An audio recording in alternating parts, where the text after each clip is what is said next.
Yes, people, hello to all of you, wherever you are in the world, wherever you're watching from. It is, of course, World Cup time. No, not that World Cup taking place on the other side of the Atlantic. It is the Women's T20 Cricket World Cup 2026 coming to you from England and Wales. And, of course, we will be providing a watch-along for the inaugural game that is between the hosts, England and Sri Lanka, live from the Edgbaston Cricket Ground in Birmingham in England. At the moment, on my television, I'm actually watching a dance performance from the musical Wicked, sort of in lieu of an opening ceremony.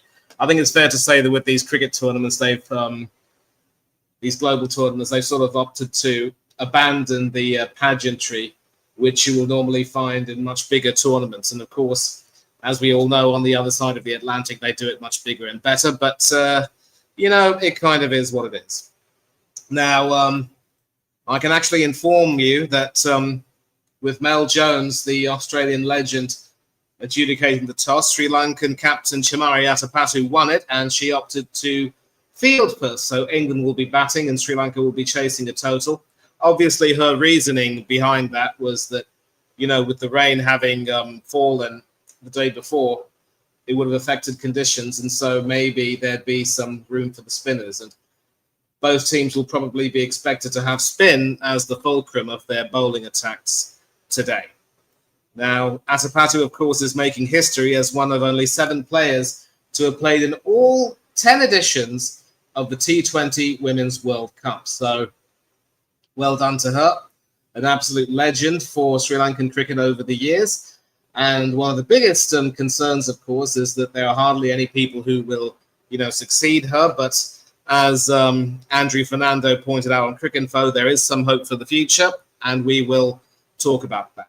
As far as England are concerned, Captain Nat Skipper-Brunt has recently made a recovery, played herself back into form, and she will be looking to try and enjoy the privilege of being under pressure. And a huge stat, of course, is that whenever the England women have hosted a World Cup, they've always won it.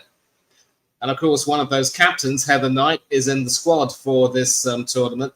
She was, of course, the winning captain as England won the 2017 World Cup. And of course, in 2009, under the captaincy of England coach Charlotte Edwards, England won the T20 World Cup, of course.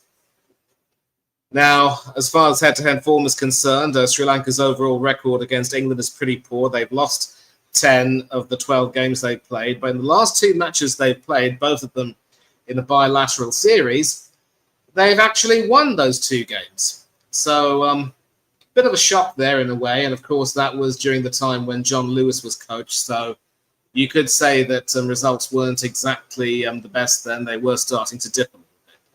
But, of course, we are bringing you coverage of this particular game. And Sri Lanka actually took the step of naming their lineup long before the toss was announced. And I will actually show you the lineup right now.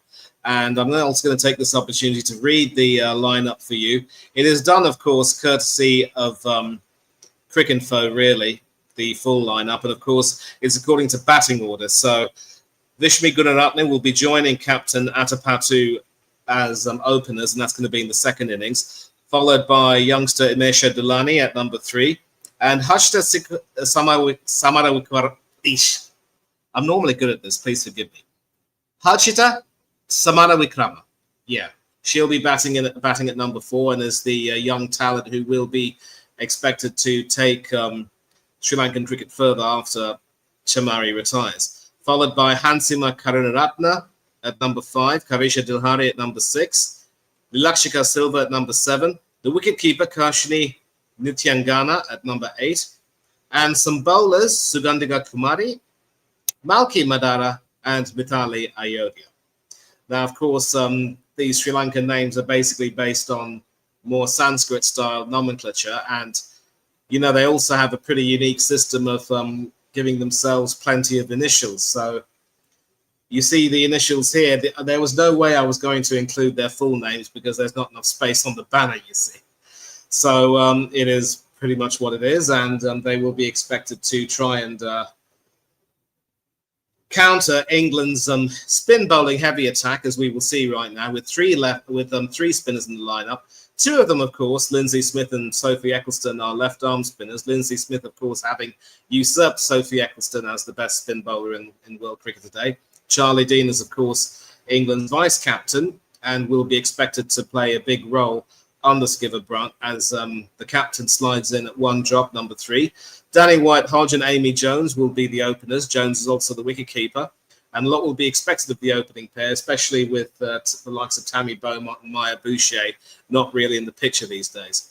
Alice Capsey will be an all-rounder, slotting in at number 4 to provide some seam bowling help because Skipper Brunt will not be bowling. She will only be batting.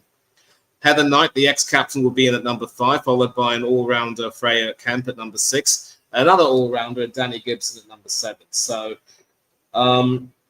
it could very well be that the selection of 4 spinners with Courtine Coleman, the other one, not picked today. It could very well be that the conditions right now these days with rain expected on quite a few days will probably dictate that spin will be a factor, an important weapon. So how England are going to, sort of mitigate that with only Lauren Bell, the main seamer, it will be interesting to see. It will be interesting to see how they will sort of balance everything out. Now, obviously, the performance got over, and because I had it on mute, I couldn't see the whole performance. But, it is what it is. And we've already got some people in the chat. Good evening to you, Bud. I hope to see you coming in. And I also want to sort of plug Hanno and Jean-Louis Brand. And good evening to you as well. These two guys are also going to be doing a wonderful service, providing some commentary for the games in Afrikaans. And I believe they'll be collaborating together. So, obviously, if you want English commentary, you can always come back to Hanno and maybe myself, of course. I can't really speak too many sentences in Afrikaans. I can barely speak a few words. So even if you don't know a bit of Afrikaans, do subscribe to the Jean-Lou's channel. He basically covers a lot of rugby games, but he does enjoy his cricket. And Hanno, I did cover this. There aren't too many seam options as far as England are concerned. They're going with some spin, so they will be bringing in some all-rounders to try to mitigate everything. And, of course, with the officials coming out, it is time, of course, for the players to walk out. And, of course, the teams are coming out right now with some mascots or accompaniments from the looks of it. There could be some rain expected today, so please don't be surprised if, things end up... if there will be some delays. So it is time, of course, for the national anthems to start, and I believe they'll be starting with Sri Lanka's first. So I will mute my screen so that they can be played, and I will be standing up.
Two beautiful anthems, wonderfully sung, and very soon it will be time to start. It will be, of course, Danny White-Hodge and Amy Jones to open, and we will find out who will be opening the bowling for Sri Lanka. Of course, this is the scorecard. The scorecard will be updated at the end of every single over, which is normally how we would do things. And yep, certainly looking forward to all the games that are going to be covered. And cheeky little so-and-so Hannah saying, let's go Sri Lanka. Why am I not surprised?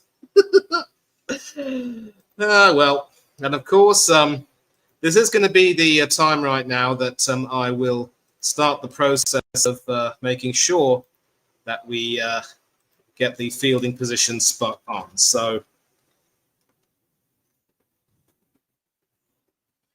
and of course, this brings back some wonderful memories because my first piece of work here on Hannah's channel was actually doing some commentary work when we were doing the T20 World Cup. I think that might have been the men's T20 World Cup taking place in Australia in 2022. And that was, of course, the tournament which England won. So I was quite delighted there. And we see the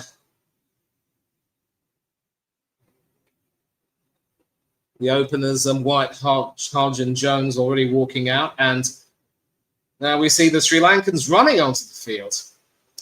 Well, Chamari Atipatu did say that she was eager to select a young team for this tournament.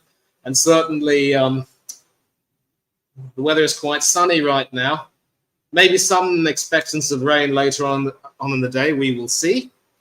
But we will, of course, find out what is going on.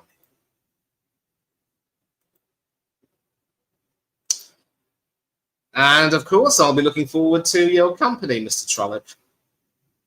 You might be just watching the game, of course, on SuperSport, I believe. And SuperSport, of course, as you know, back in Sri Lanka, has options for English and Afrikaans commentary, along with other languages like Xhosa and Zulu. So some wonderful options, of course, if you have access to SuperSport. And just a reminder, of course, this is the Women's T20 World Cup 2026, England versus Sri Lanka, live from the Edgbaston Cricket Ground in Birmingham in England in the UK. Confirmation, of course, that Sri Lanka won the toss and Chamari Atipatu had no hesitation in opting to field first. So it will be England who are batting first. And we will start the proceedings in a matter of a few seconds or minutes or what have you. Amy Jones, 32 years old, right-handed batswoman with an ICC T20 international ranking of 29. Strike rate of 122. She's scored 1,764 runs in her career already, playing for England, and a lot will be expected of her. Certainly a very dynamic batswoman, as well as wicketkeeper. And, of course, the very experienced Danny White-Hodge, 35 years old, 20th best in the world, 3,369 runs in internationals, and with a pretty hefty strike rate of her own. Also right-handed. And who's going to be opening the bowling? Well, we will find out now. It is the 25-year-old Malki Madara, right-arm medium, 11 wickets in her 12 games at an economy rate of 6.6. Certainly a very young bowler. And she will start the proceedings bowling right arm over the wicket. I think she's going over the wicket. Well, I mean, that's what they normally open with. Just getting her bearings right and her feel, getting her run up right. Actually, I mean, she's just walking a little bit. I think she might have already gotten her run up well, and she's chatting right now to her captain, White-Hodge and Jones already in the middle.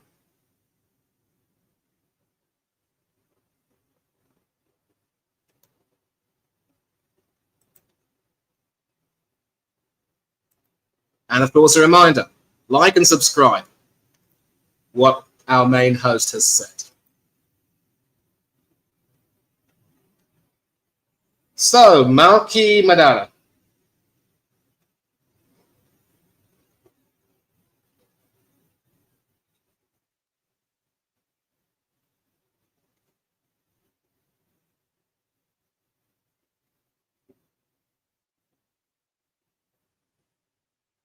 Be very interesting to see her seam position. And of course, not too sure that the English batswomen are very happy with the time being taken.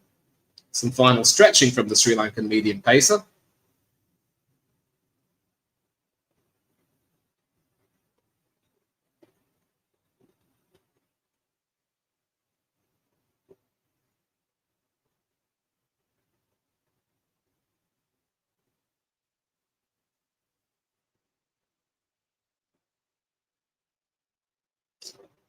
Very beautiful, sunny, clear day over in Birmingham.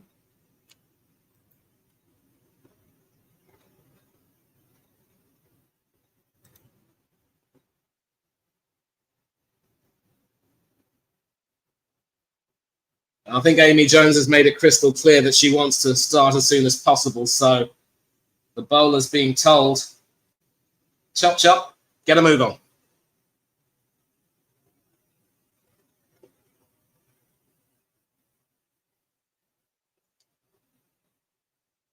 It is, of course, Amy Jones who will be facing the first ball.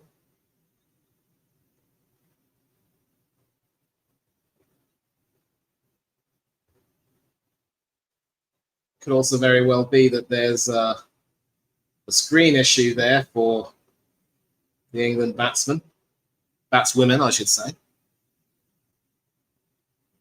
Not too fond of using the term batters because, look, this isn't baseball. I know it's gender neutral.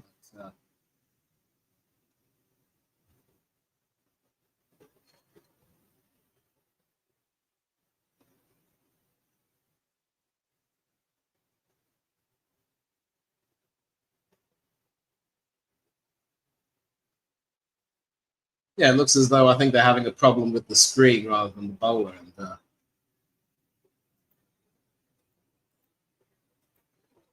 let's find out what's going on from the live coverage, from the live commentary on Cricinfo. I've got my television on mute, so I can't really hear what's going on, and we're going to find out. Yeah, it's basically the some sort of a reflection off a window that's been troubling Amy Jones from the look of it.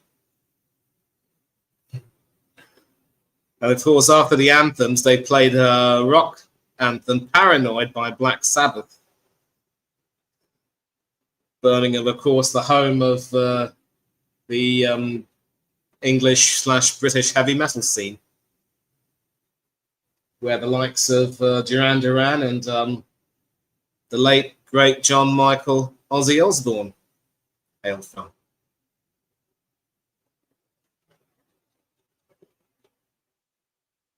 Another reminder, of course, that the winning captain in 2009 is now England's coach. Now, we are getting underway. Malky Madara, right arm medium pace to the right-handed Amy Jones. And that is a pretty confident stroke, sort of a loosener, really, hit straight to extra cover.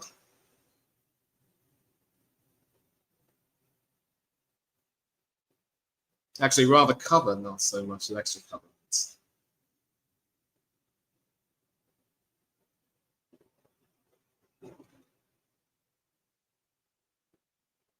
Amy Jones is certainly a very innovative and well-controlled batswoman, not quite having that much power, though. Second delivery. And she guides that away for a single, and she's very well safe. That single was played to the mid-wicket fielder, who had a shy at the stumps at the bowler's end. But Amy Jones ran well between the wickets. Yeah, I think she knew that she wanted to get off the mark quite quickly, and so she was able to play that quite well to the mid-wicket fielder.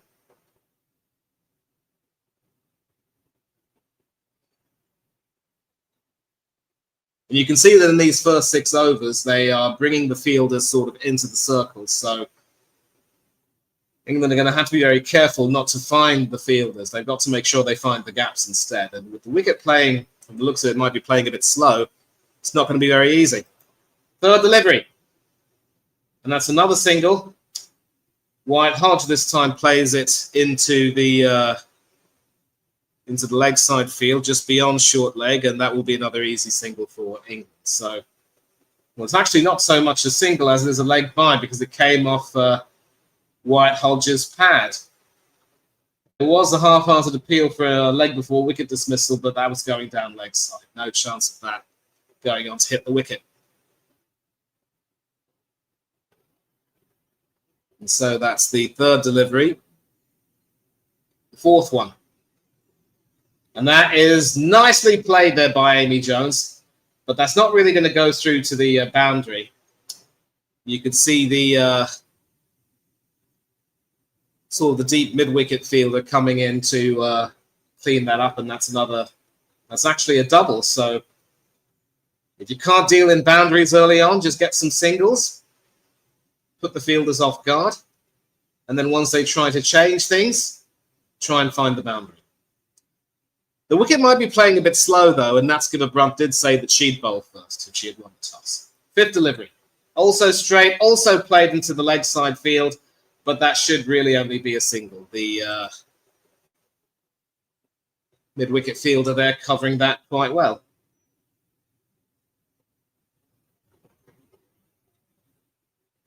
Looks a bit more like hoping to get a sort of a slow leg break type of delivery there with the seam position, but in the end it sort of went on straight a little bit. So not very express pace, so she will vary her pace. Last ball of the over. And once again, that's played to the leg side. Are they going to look for a second? No. White Hodge says no. And at the end of the first over, England are 6 without loss.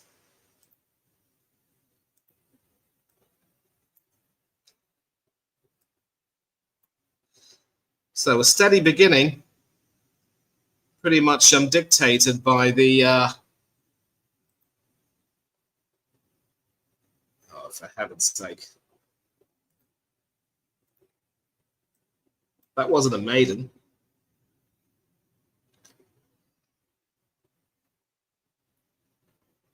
Much better. So 6 without loss, and it's the second bowler coming up to bowl.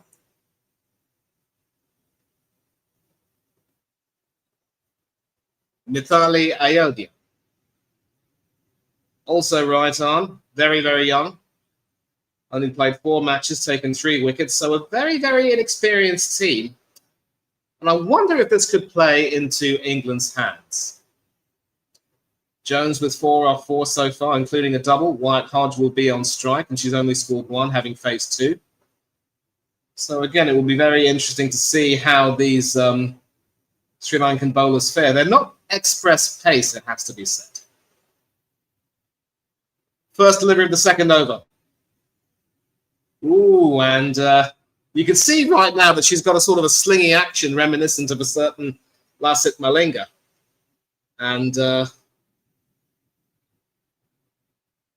yeah, I was never a fan of that sort of slingy action, to be honest.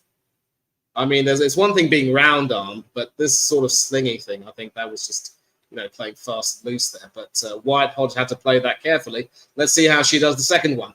And, ooh, she cuts that, and it just misses the wicket. And they run a single. So already you can see Mithali Ayodhya there causing some problems.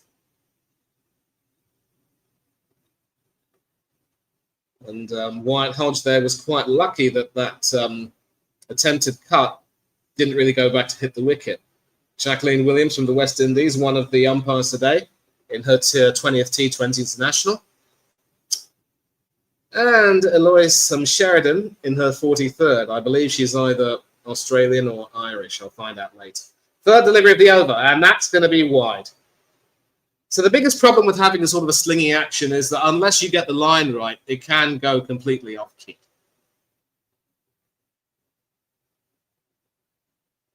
Very bustling run up there, and certainly and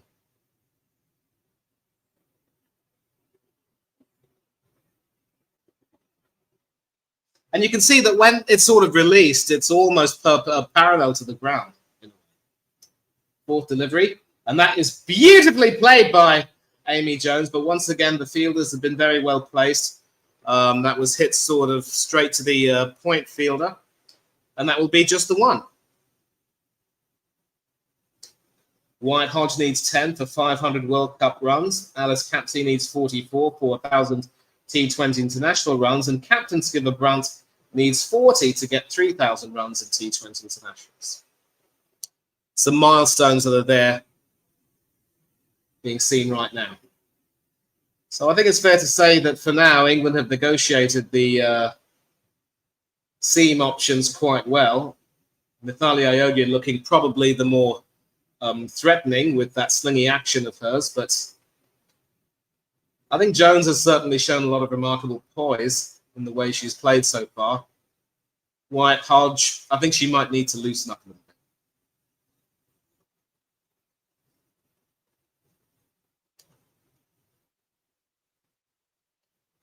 Probably won't expect to see some very, very high scores as you would in the men's game, but of course, that will remain to be seen. And of course, the pitchers playing the way they are in England at this time of the year, you will expect there to be more equal contest between bat and ball, as we're seeing right now. Fourth delivery of the over. And that is edged, but not really edged, but that should be the first boundary of the innings. And that is a nice way for White Hodge to break off the shackles. So obviously, she felt the need to go for it. It did pop into the air, but it sort of, you could say, went all the way through to the cover region. And there wasn't really adequate protection over there. It was sort of away from the deep extra cover fielder. Actually, she was standing at points, and there was no protection at all in the cover region. So the point fielder had to sort of run towards that, but she was never going to get there. So 4 runs to White Hodge. Fifth delivery of the over. And that is also very nicely played, but straight to the point fielder, and that'll be a single.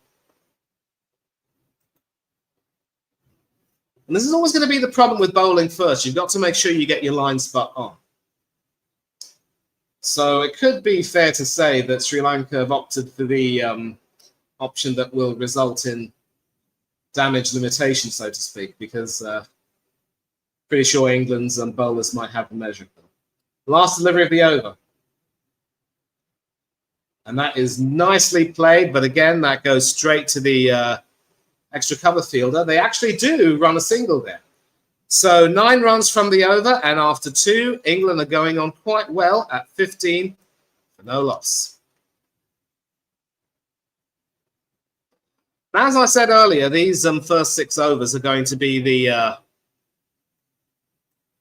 launch pad sort of overs, so to speak. You want to make sure if you're the batting side that you get a really, really good start. And if you're the bowling side, maybe limit the flow of runs. A few wickets will be a wonderful bonus. Only 2 overs have gone so far, and it's another bowling change.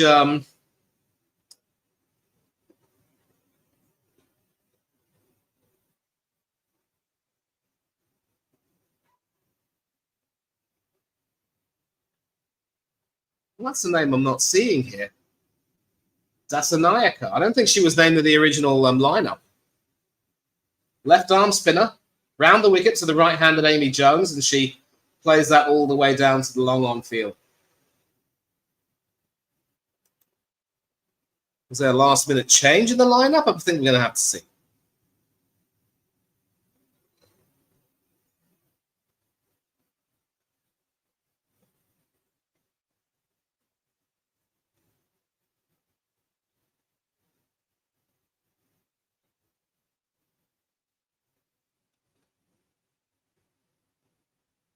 Well, there must have been a last-minute change to the lineup.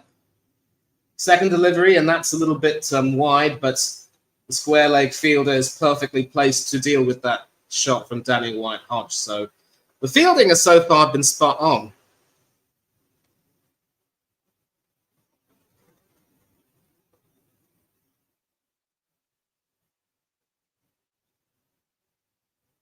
Third delivery.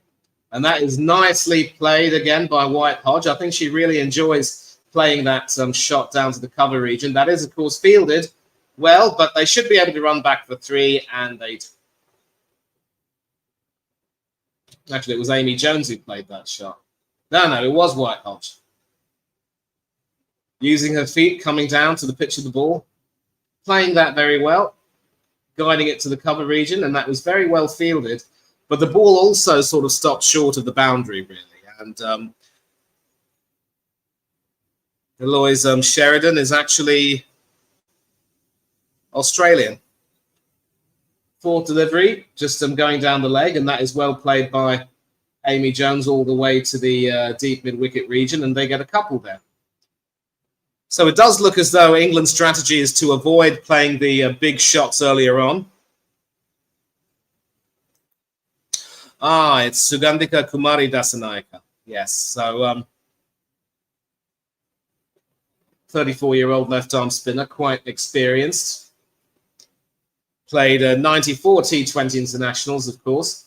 And she's obviously been brought on to try to stop the flow of runs, but she hasn't had much success so far. 1.321 from 5 balls, with Amy Jones scoring the last 3, a double and a single. And so Danny White-Hodge will take strike for the final ball of the over. And this time it's a sort of a short prod to the mid-wicket area for a single. And after 3 overs, England are racing along nicely at 23 for no loss. And that's the thing with commentating on Sri Lanka. You've got to make sure you get their name spot on. I was a bit confused as to who Dasanaika would be. And her full name is Dasanaika Mudyansalage Sugandhika Manil Kumari. So just another reminder of how unique the nomenclature is. And now we've got the captain, Chamari Atapattu, replacing Mithali Ayodhya. So left-handed batswoman. She's played 158 matches for South African T20s with 71 wickets.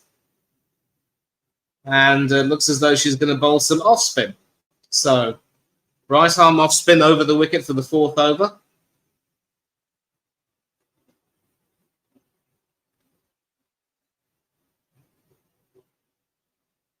And White-Hodge, once again, having retained the strike with that single from the final over, plays a single to that same region. Short mid-wicket. And we're just taking a look at the pitch. More than a few tinges of grass, so you can see why you'd want to bowl first. But I'm not too sure what to make of this decision by Atapattu to keep rotating her bowlers. And that was brilliantly played by Amy Jones, but that goes straight to the deep square leg fielder, and there'll only be a single. So I'm going to credit Chamari. She's got her field placings absolutely spot on. Nicely played there by Amy Jones to the square leg region. 3rd delivery. And a nice little tip over there from Danny White-Hodge to the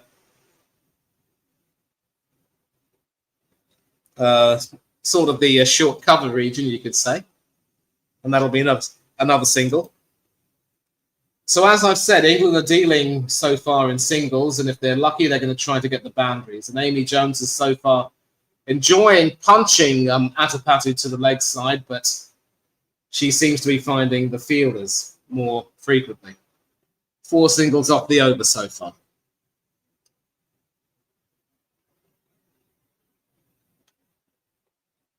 Fifth delivery of the over. And this time White-Hodge plays it to the leg side region, all the way to mid-wicket for another single. So if her strategy is trying to, keep the England openers guessing and not letting them get too comfortable, doesn't quite seem to be working, because I think Jones and White-Hodge have played very sensibly so far. Last ball of the over. And she goes aerially, but there's a fielder there, and she doesn't get it. Sort of actually burst through her hands, and I think that touches the rope. So the final decision on whether that will be a 4 or a 6 will be decided. And almost the commentator's curse striking. You can see that Jones wanted to break the shackles, and she was able to do that. But the fielder was placed there, and that should have been a catch, you've got to say. And it's been ruled a 4. Or has it? 9 runs from the over, and that means that England are going on very comfortably at 32 for naught after 4 overs. So that last shot was sort of played really powerfully by Amy Jones all the way to the square leg fielder. And we're going to see that did that bounce before hitting the road. If you ask me, I think that should have been a 6. But it is what it is. Now we come back to the first bowler, Malky Madara. Right arm over the wicket, and this time well, that is beautifully played by White Hodge. I think with the point fielder having been brought in, White Hodge has decided to go aerially, and she, I wouldn't say caresses that, but certainly slices that expertly for 4. Yep, you can see the fielder was brought in, so she got to the pitch of the ball quite early, and that's very well played, controlled shot. I mean, she knew she had to go aerially, and she controlled that very well indeed. So the runs are starting to come now for England.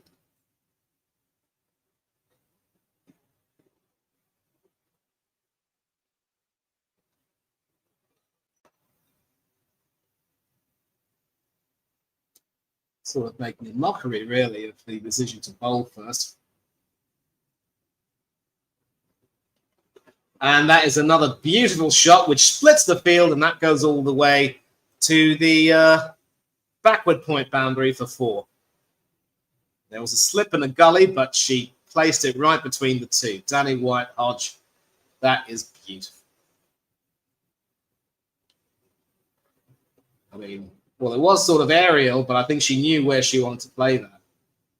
So some element of risk, but no risk, no reward, so to speak. Malky Madara under pressure after a pretty impressive first over. Third delivery. White Hodge comes down to her and plays that all the way to the deep mid-wicket fielder. That'll be a single, and so Amy Jones will be on strike.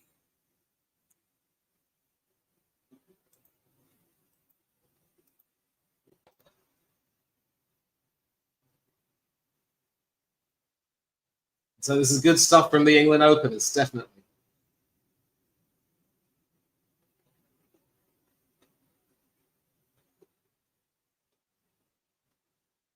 And that is reasonably well played.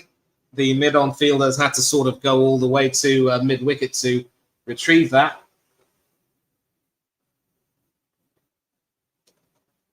Ten runs so far off the over. England are going along very well, increasing it from 8 to 9 and over.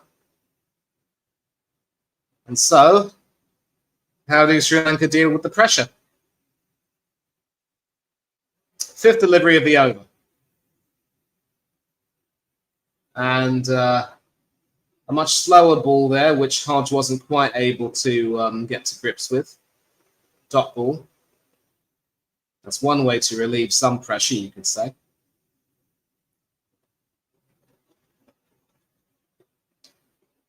England will probably be hoping to get through the first 6 overs without losing a wicket. Then maybe try and consolidate from there. Last delivery of the over. And that is sliced all the way through. We're once again splitting the field, splitting gully and point, and that goes to the boundary. So 14 runs off the over. England are red hot at the moment. 46 runs, no wickets lost. 5 overs have been bowled.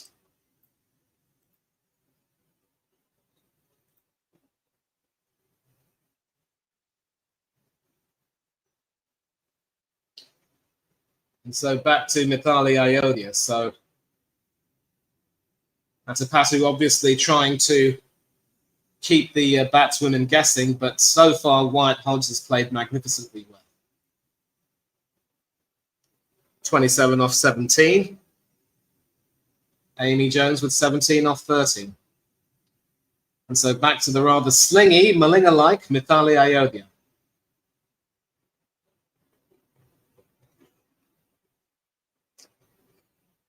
think it's fair to say that Azapata will be looking at Mithali to get a wicket, but she'll need to keep her line right.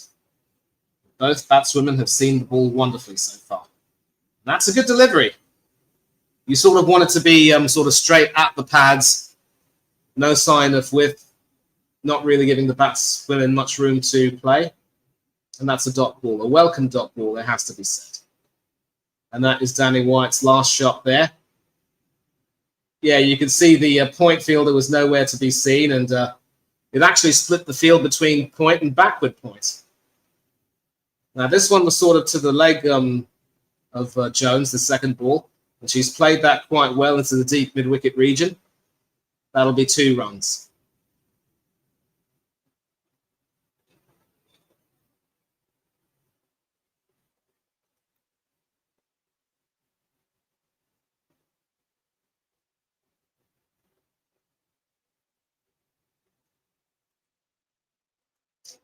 Third delivery of the over. Amy Jones still on strike.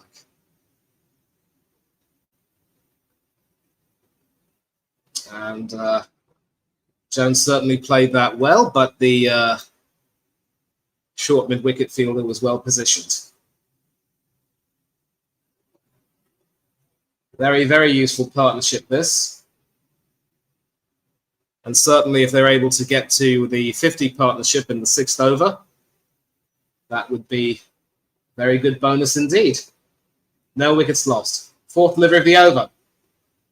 And once again, it's a dot ball. This time that is, of course, well played, but straight to the cover field.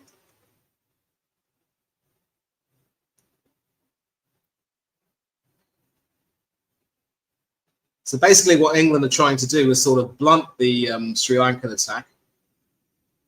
Aside from Mithali Ayodhya, they're not very, very, very express pace. And that's a misfield there, so they should take a single from that. And they do.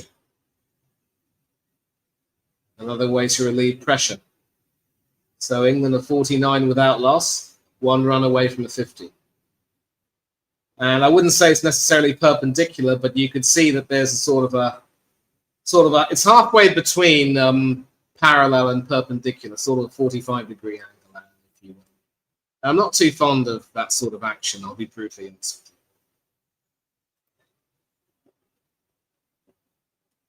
Last ball of the 6th over. And that's going to be a wide, so that will bring up England's 50. All the way well wide of the off stump. The wicketkeeper struggled to get that, but didn't really cost them any extra runs, so to speak. And that is, of course, the first wicket partnership, 50 off 37 deliveries. 37 including the extras that were pumped.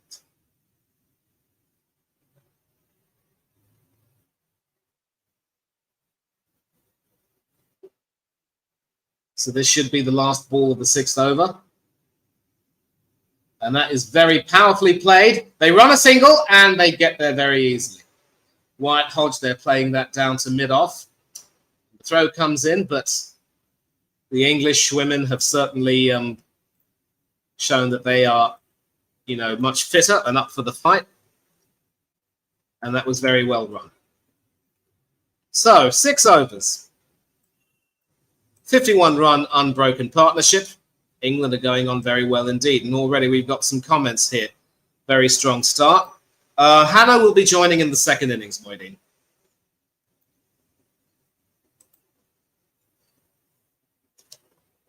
And welcome to you, man. So as I've said, England's strategy is really to sort of blunt these Sri Lankan bowlers. And I think by going for a somewhat inexperienced bowling attack, Mathapati's taken a bit of a risk.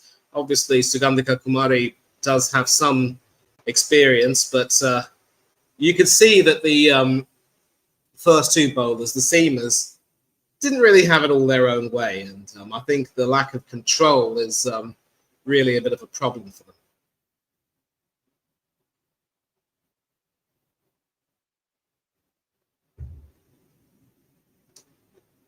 Of course, there is a bit of a break before we go back to the action on the field. Not too fond of these advertisements, but it is what it is. And of course, another reminder that with the French Open over, Wimbledon is coming up if you enjoy your tennis. It's grass court season, you know. And the big guns will be hoping to come back and make their mark on the hallowed grass courts of southwest London, starting on the 29th of June. Who needs the Football World Cup when you've got some wonderful sporting action, eh? I know Hanno enjoys his tennis too. As do I. Been a long time, actually, since we covered tennis on this channel. I believe we did the Aussie Open. It was the women's final, if memory serves me right.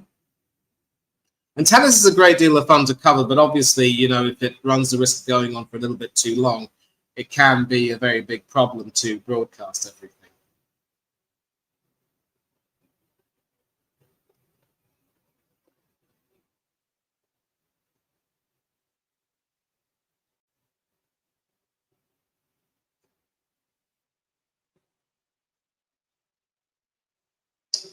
So confirmation of the batting order, Skipper, Brunt, Capsey and Heather Knight in that order to follow. And this is going to be the period from overs 7 to 14, where England will look to consolidate on their start. Whether that means, you know, allowing some new batswomen to come in, I don't know. But we are back with Sugandhika Kumari, the left-arm spinner who conceded 8 from her first over. Left arm around the wicket to the right-hander Danny Whitehodge. And that is a poor delivery all the way wide of both batswoman and wicketkeeper. Does that run all the way to the fine leg boundary? Yes, it does. And that is a poor, poor start. It has to be said. Again, with a spin bowler, you also want to make sure you get your line spot on. And that is not what you would want. Certainly not what her captain would have wanted either. If you're a left-arm spinner, you've got to try to attack the offside of the batsman. And you're never going to get very much there. So 4 wides plus 1 run takes it to 56 off 8. Of 6 overs, I should say. And that first legitimate ball is sort of played all the way down to mid-on for a single. And that actually increases England's run rate to back above 9. So that's the worst part of bowling a bad ball like that. Second delivery of the over. And that's played all the way to the leg side, and that actually splits the long on and mid-wicket fielders, and that goes all the way to the boundary. So Amy Jones eager to join in on the fun once again with a boundary of her own. Yeah, you can see they're splitting the field expertly, and there was no way either of them were going to get that. And that's how you use the long handle to spinners if you want to sweep.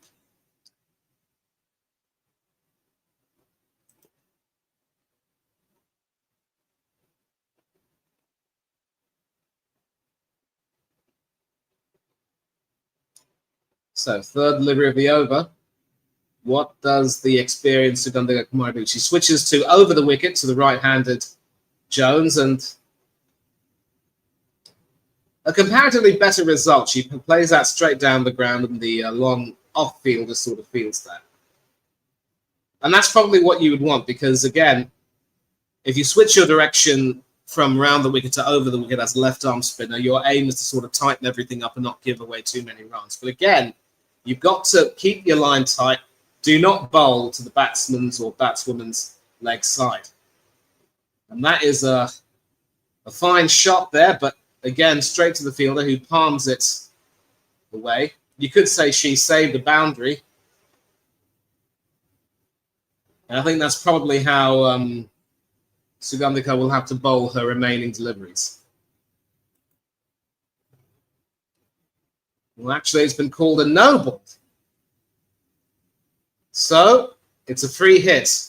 And according to the rules, you cannot be out of a free hit. You can see there her foot going well over the line. And you are not supposed to allow your foot to go over the line when you bowl, otherwise that is a no. So,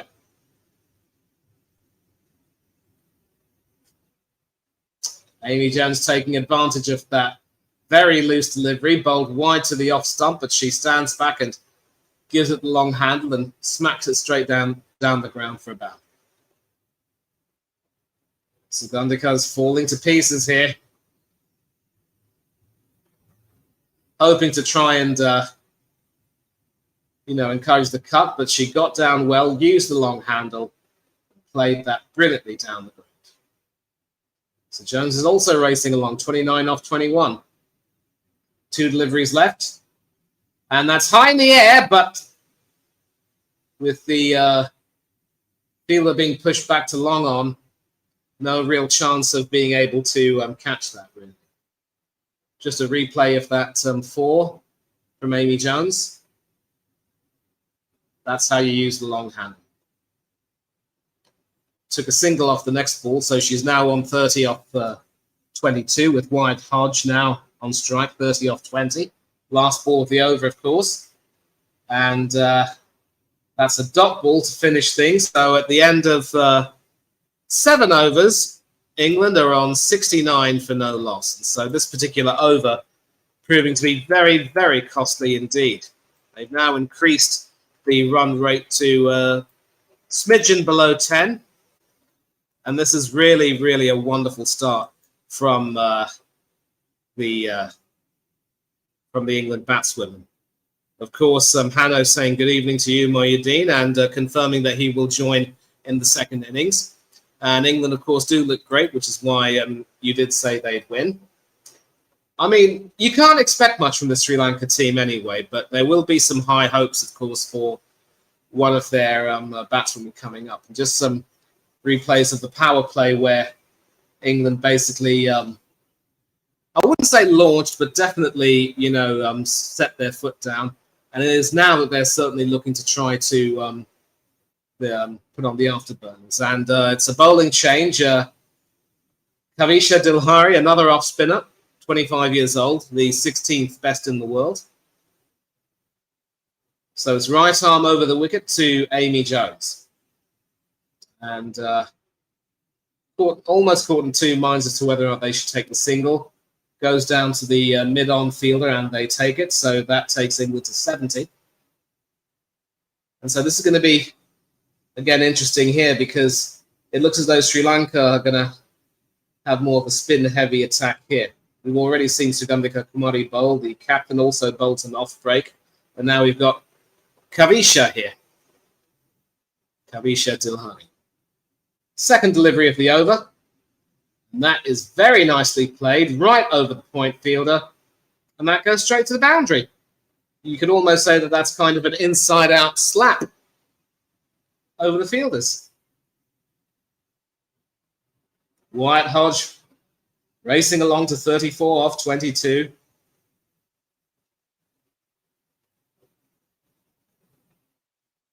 Certainly looking for the Karen ball, but Wyatt Hodge picking that just beautifully. Taking advantage, of course, of the field placing. So you could say the commentator's curse has struck. I was praising the captain earlier on, but now the fielders are being picked at will. Third delivery, dot ball. Kavisha, you could say slightly winning this battle, holding her own here. Not really leaking too many runs. Fourth delivery of the over. And another dot ball's played straight back to the bowler. So this is better stuff, actually. You want to make sure you don't really give the batswomen too much room to operate.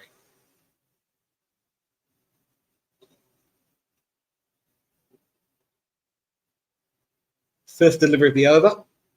And that is played high, but not high enough. And, the fielder gets wrong-footed, and that goes all the way to the square leg boundary for 4. Poor lady was unsighted there. 9th boundary of the match. Wyatt Hodge there playing that really well along the square leg region. And You could say the poor lady, Imesha, overran herself. And the captain is not best pleased. It is quite sunny over here in Edgbaston, though. Over there, I should say. Last ball of the over. That is wide, and that is hoiked all the way to the area between deep fine leg and square leg for another boundary. And with that boundary, that takes England to 82 for no loss after 8 overs. At a rate of 10.25. So this isn't just consolidation. They're really putting their foot on Sri Lanka's neck at the moment.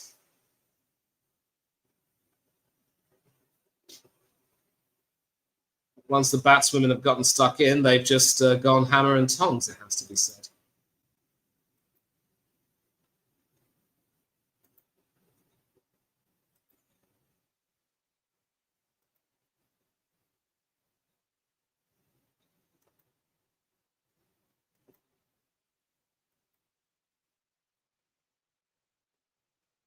So, another bowling change.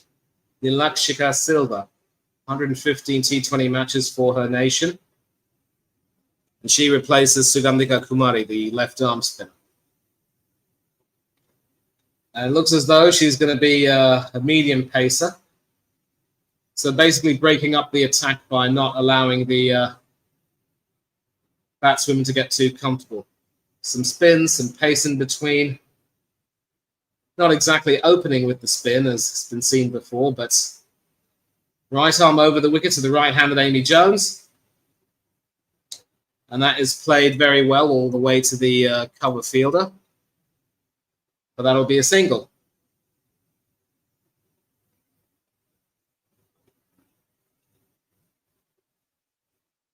And you can see here with White Hodge's boundaries that she sort of looked to go, sort of play around the point region on the offside.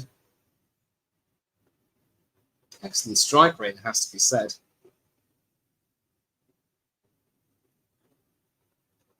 And White Hodge again, who's now on 42, 8 runs away from what would be a brilliant half century, I should say.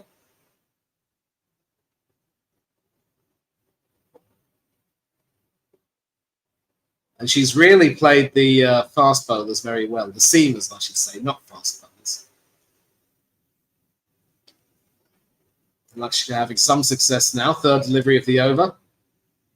And this is also a dot ball, which goes straight to the point fielder, or backward point, you could say.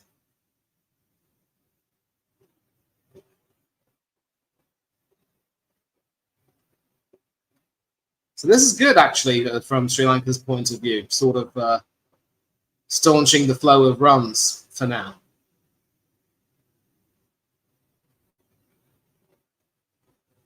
And that's going to be a single played to the short fine leg fielder. The wicketkeeper did manage to break the stumps, but the batswomen were well back in time. But 2 singles from the over. This is good stuff. White Hodge hoping to play that well, but the fielder is well placed. And as you can see, Amy Jones was back well in time. 2 deliveries left. And this 5th delivery is played all the way down to the mid-wicket area. That'll be another single, so that sort of slightly stalls England's rampage at the moment.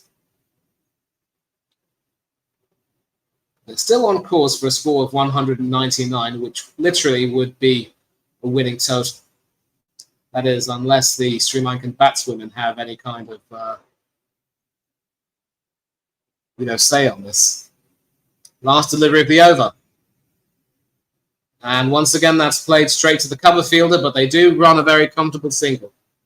And so England, after 9 overs, are 86 without loss.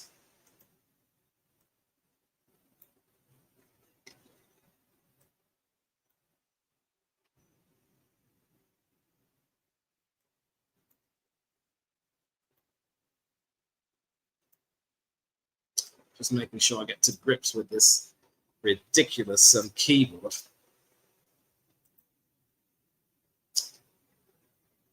What a start for England so far. At one point they were going at 10 and over. Now it's just slightly decreased to 9.5 or thereabouts. That's 10 boundaries and plenty of singles. No sixes as of yet, although I think there should have been a six earlier on. And now the captain comes back into the attack.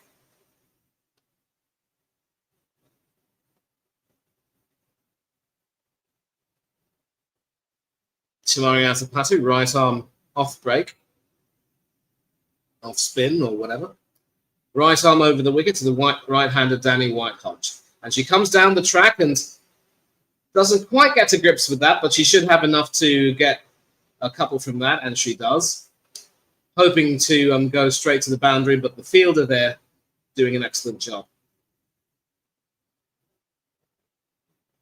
Yeah, that's how you want to field it. Well gathered, and a quick throw back to the bowler.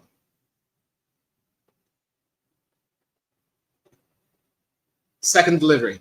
Once again, White-Hodge going down the track, and this time she plays it all the way over the cover fielder, and that should be a boundary, and that is, of course, Danny White-Hodge's 50. Actually, not so much cover, but extra cover there, but coming down the track, played it brilliantly, straight to the boundary, and that is 50 for Danny White-Hodge off 32 balls with a strike rate of 156.25. Just the start that England would have dreamt of in this tournament, and that's how it's proved.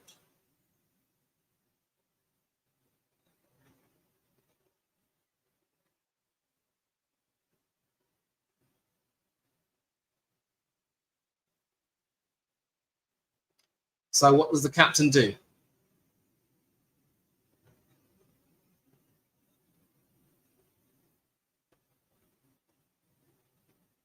Going to have to try something as she bowls her third delivery of the over. And that is, of course, sliced, but that just evades the long-off fielder. So certainly a good attempt there, and certainly by bowling slightly wider, she invited White-Hodge to come down the track, and she ended up more or less slicing that to the long-off region, and her celebration was quite wonderful there, rocking the bat as if it were a baby in her arms. Beautiful stuff. And that's a single off that ball, which brings White-Hodge back on strike. Amy Jones there with that single. So Amy Jones so far with 34 off 26, happy to play second fiddle to the somewhat shorter and more experienced White-Hodge. And that is hit high in the air, but is there a fielder there? No. And that could very well be the first six of the innings. It is. Point all the way down to the long-on region, and that brings up England's 100. Sri Lanka in all sorts of trouble. I think it's fair to say that if Sri Lanka had batted first, maybe they could have put up a decent total. Or maybe not. We'll find out if this is more damage limitation than anything else, though. Last delivery of the 10th over, and we're at the halfway point in England's innings. And that is very well played all the way to the square leg region, and they will be content with the single, which means that Danny White-Hodge keeps the strike. She now moves to 58 off 35 deliveries. And after 10 overs, England have crossed the 100-run barrier.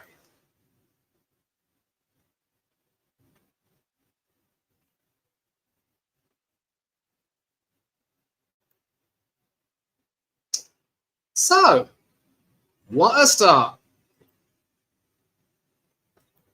Not just very strong, Hanno, but this is an absolutely, really, really powerful start. A 100-run partnership between these two, 101, I should say, unbroken. And Sri Lanka's bowlers have not had any measure of how to get them out. A few decent overs, but for the most part, they've been pretty much hit around the ground. Mainly on the offside, more than anything else. Offside, square leg, those areas.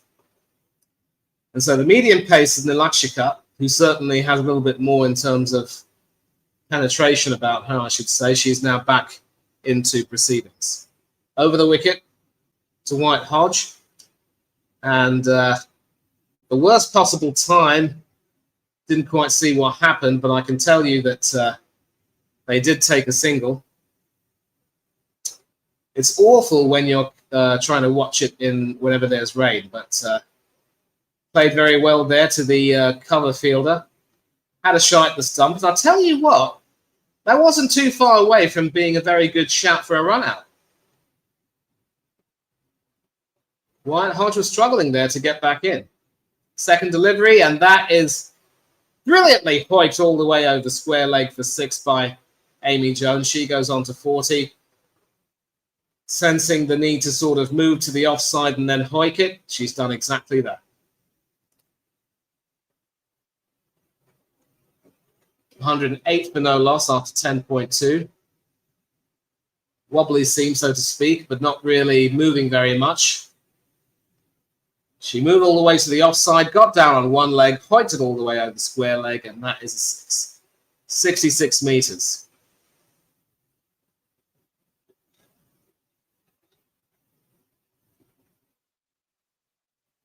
Skipper Brett, ironically saying that she would have bowled first too. Maybe England would have had a bit more headway in these conditions against the Sri Lankan batsmen. Third delivery, slightly wide to the offside, and that is brilliantly played through the cover fielder, but deep cover is able to field that, and that will just be a 6.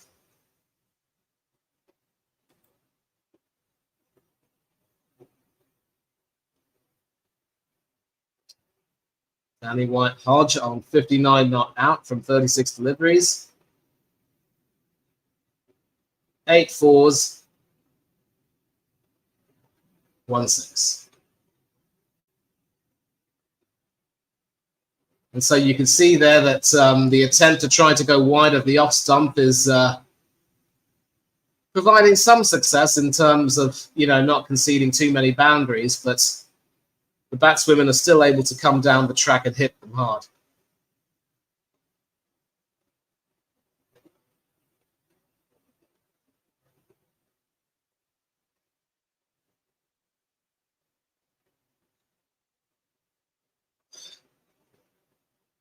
Another side of that bat rocking celebration there, celebrating the new arrival to a family, one would think. And tragic misfield there at deep square leg, or short fine leg, or whatever you want to call it, and that will bring about a single.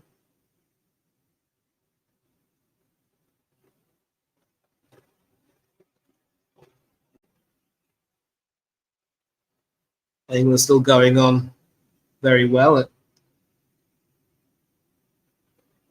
over 10 and over.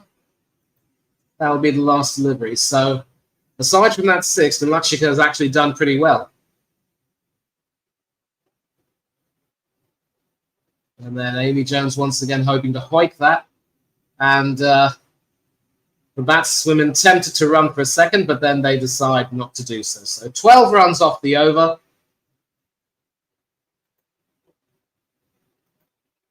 And England are literally in the driving seat.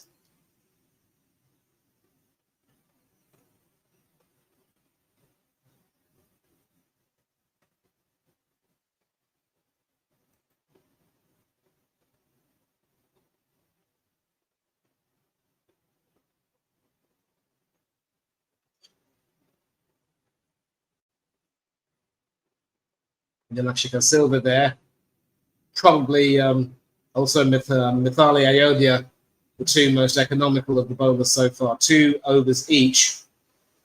So with 9 overs to go, how does Chamari Atapatu rotate her bowlers? Because the spinners have so far proved to be quite expensive. Very expensive, I must say. Back to Sugandhika, the left armour. That is played all the way to the leg side, and that is fielded by a combination of the long on and deep mid wicket fielders. That'll be 2. So again, as a left arm spinner, you want to attack the offside. If you allow your deliveries to drift all the way to the leg side, you're asking for trouble. You've got to make sure you have a packed leg side field if you want to bowl that way. Tossed up, and that is caressed through the covers for 4 by Amy Jones, who moves on to 48 off 31.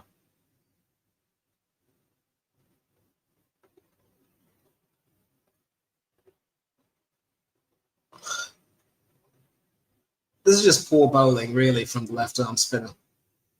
Coming down well, getting down on one knee.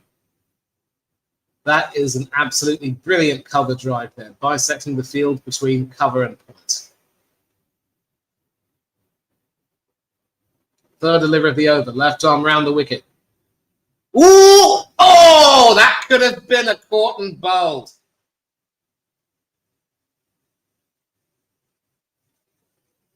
Well, one respite is that it's a dot ball, but you've got to take these catches. Amy Jones there, hoping to play that, only succeeding at playing it back to the bowler, who had 2 attempts to get it and couldn't hold on. And the next ball is played all the way down to long on for the single, so Jones escapes. Jones escapes, dropped on 48 by Sugandhika Kumari Dasanayake. Repeat that again. She will not want to watch that. Oh, I think it was just the excitement of the prospects of getting a wicket after undergoing all that punishment.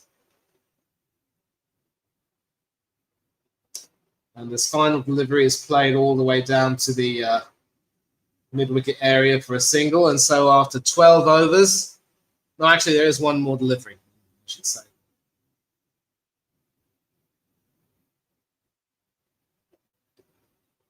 The skipper will not be happy with that.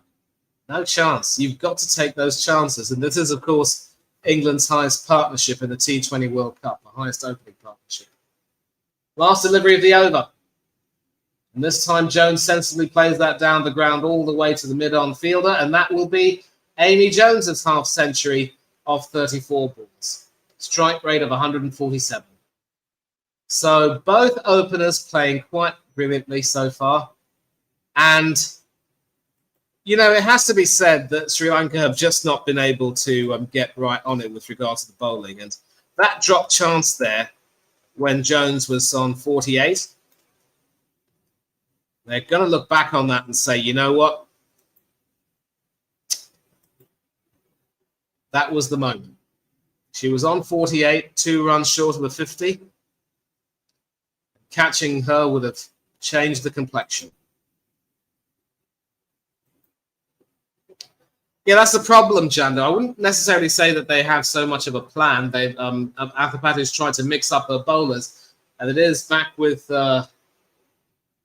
Let's find out who this bowler is. Yep, it is Kavisha Dilhari back into the attack. Her first delivery was played down to. No, she hasn't bowled yet. No, it was played down to the. Mid-on region for a single. Sort of a leg break style of delivery, you could say.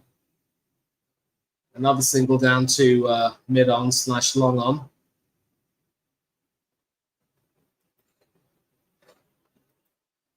So the captain has tried to sort of change the bowlers, sort of try to mix everything up a little bit. And you can see over here that she is a leg break bowler. A change of line, change of approach maybe. But once again, the batswomen have just played the spinners very well indeed. Whether it's off spin, left arm spin, and now even leg break. I mean, there's just been 3 singles from the attack so far. They just haven't given the English batswomen any kind of problems. And of course, the middle order batswomen will just put their feet up and wait for their turn to come into the field. And you can see there a wonderful shot from White Hodge in her favorite area around point and backward point. That's another boundary for her. Could she go on to hit a century?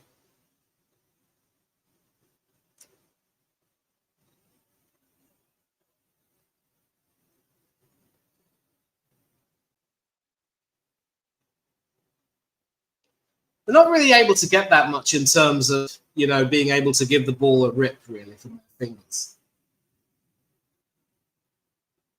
Fifth delivery of the over. White Hodge comes down the track again, and that is another well-played shot. That is once again fielded for once. Very nicely done. The deep mid-wicket fielder sparing her team's blushes there, but again, England are going on very consistently, and they are on course to score over 200 in this innings. Sort of played along the square leg region, but drifting towards mid-wicket, you could say. 2 deliveries left. And that is sort of played / edged all the way to slip. And that's the end of the over. 132 for no loss.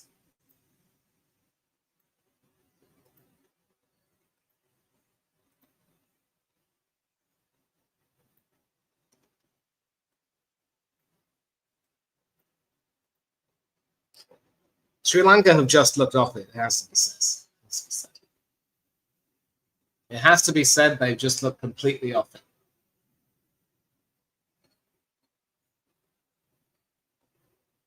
And so, Jean, listen, if you would like to come on to have your, say, mid-innings, I'll make sure you get the link and you can come on and talk, if you like. And so back to, actually the link is in our group chat, so please click the link and come on anytime you like. So Malki Madara started off well, but became a little bit expensive, 19 off 2 overs already, and now she's back into the attack. Right arm over the wicket to Danny White Hodge. And misfield there from the bowler, sort of pushing it back all the way beyond her, and the batsman run for a single. So again, none of these bowlers, with the exception of Mithali Ayodhya, really express pace, and they're not really causing the batswomen too many problems right now. There's no real variation, so to speak. And the second delivery is punched through the extra cover region, and that will be another single.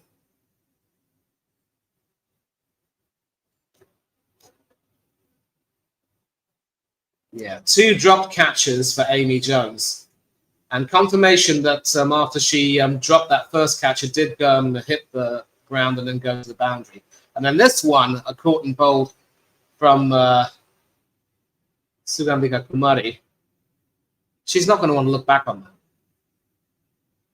And that's drifting slightly towards leg, and that's played all the way to the square leg region. That will be another single.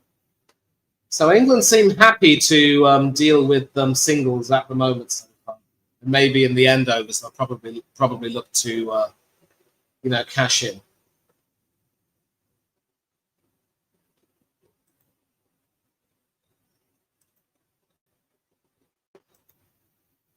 Okay.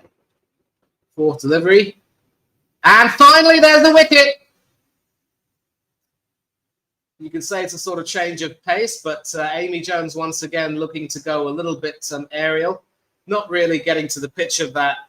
And it's a straight catch to the captain, Chamari Apapatu, at mid-off.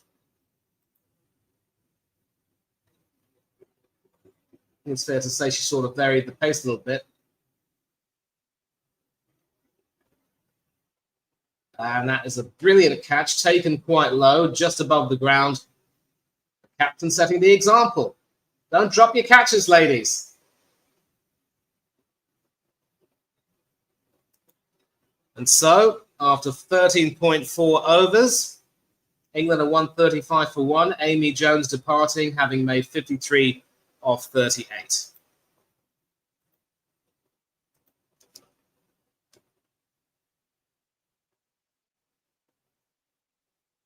So just updating the score here after the fall of the wicket, because of course there will be some time between the batswoman departing and another batswoman coming in. And you've got to say, in the context of how this match will go, it is too little too late.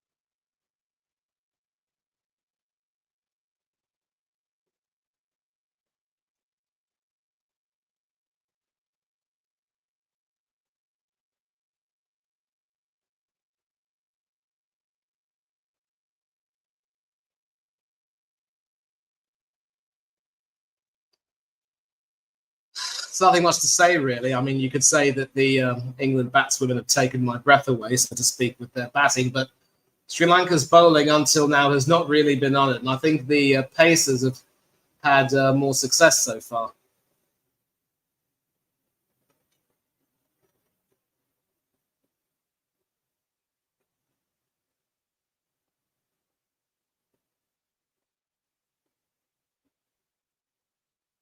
Far too many advertisements. I'm really not too fond.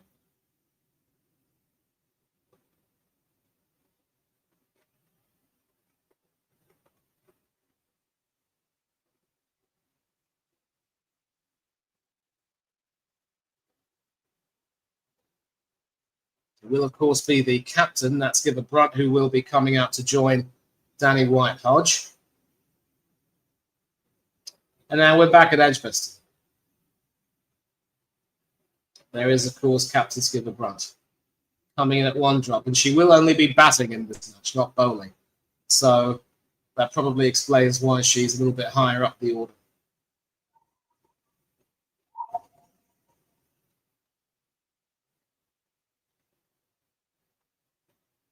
18th best T20 batswoman.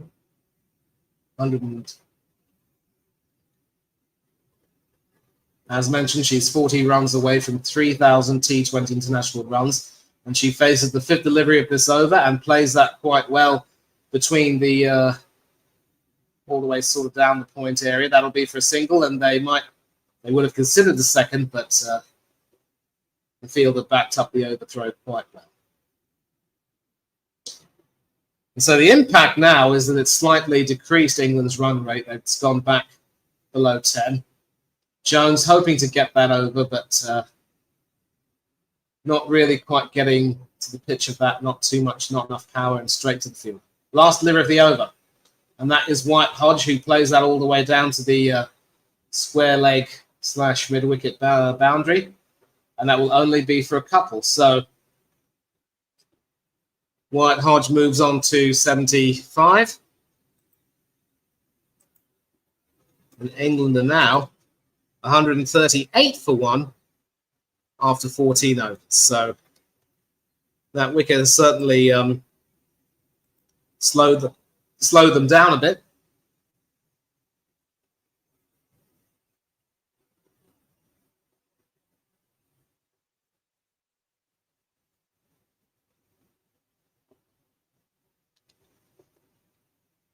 .86 now is the run.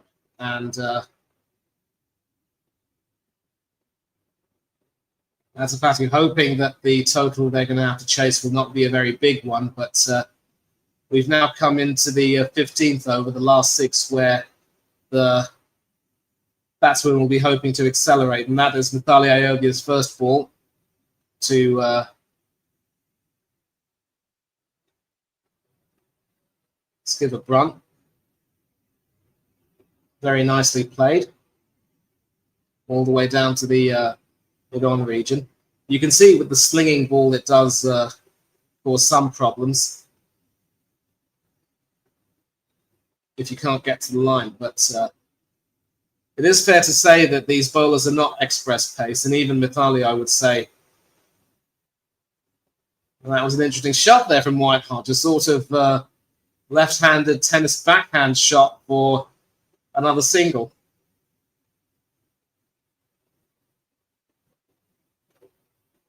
Sort of played there to the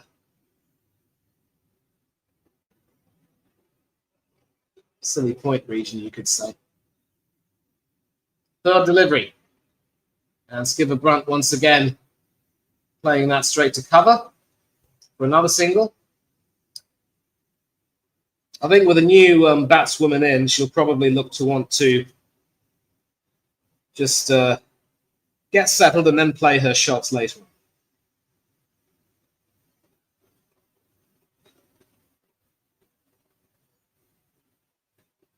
Fourth delivery. That is once again very nicely played, but only straight to the mid-off fielder for another single. So once again, the Pacers are showing that they're having a lot more effect on this pitch. And this is going to be interesting, really, because England have got three spinners in their attack. Charlie Dean, Sophie Eccleston, and Lindsay Smith.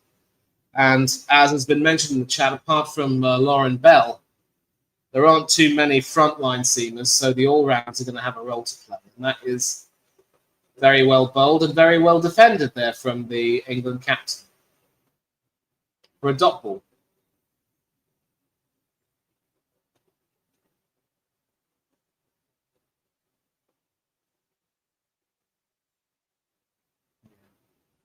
Not the most overpowering of seam positions there, but certainly she's got her line right so far. And as I say that, Skipper Brunt plays the last ball all the way through the covers for a boundary, and that takes England to 146 for 1 after 15 overs.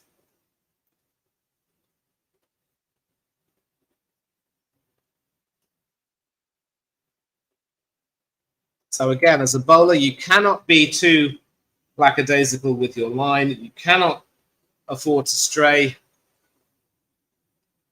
And as I said, the seamers have just looked a lot more potent than the spinners.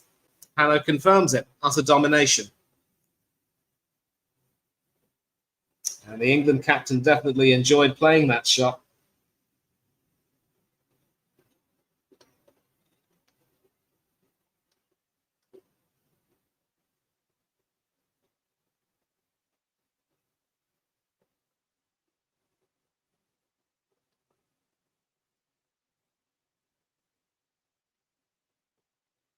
And Kavisha back into the attack. And that is once again well played down to the square leg mid-wicket region by Danny White-Hodge. And they are able to run back for 3.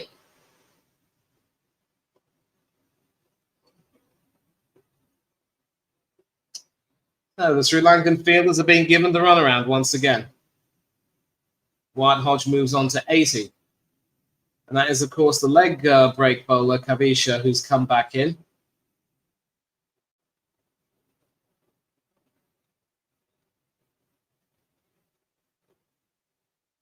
Now his second delivery, and that is nicely played by the England captain. They should be able to run for 2, as sort of a nick behind to going towards the third man region. And that single brings up England's 150 of 15.2 overs. A smidgen under 10 and over.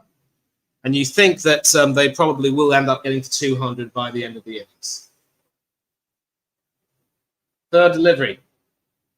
White-Hodge. Ooh, possible chance for a catch there, but once again the fielder was unsighted.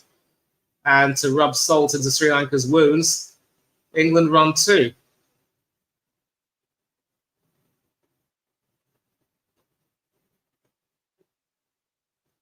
You can say that it was a sort of the deep square leg was brought a little bit further up, and that catch should have been taken. It could have been taken.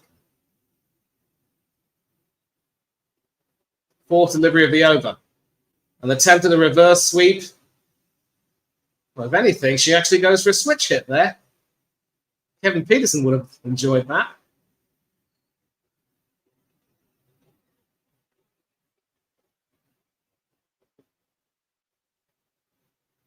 That's a dot ball. And White Hodge comes down the track and plays that through the covers, and that's going to be another boundary. England continuing to rattle along. Not quite the reverse sweep she wanted, but the next ball she more than made up for it. And that's a problem again, because with a leg spinner as well, you also want to make sure you get the length perfect. If you bowl too short, you're asking for trouble. That's White Hodge's 10th boundary of the match. Is there going to be an 11th? Yes, there is, all the way down to square leg. And that brings England's run rate back up to 10. 14 runs off the over. 160 for one. After 16 overs.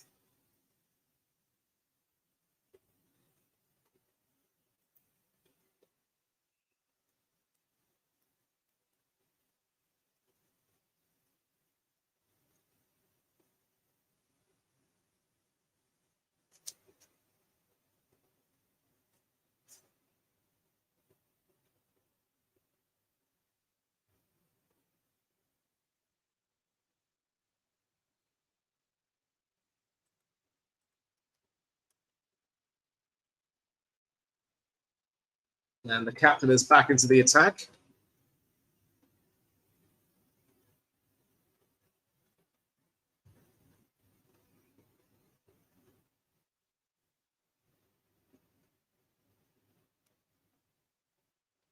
"24 of her 2 overs. Let's see what sort of success she has. Over the wicket to Skipper Brunt, who plays that all the way down to the deep mid-wicket area for a single.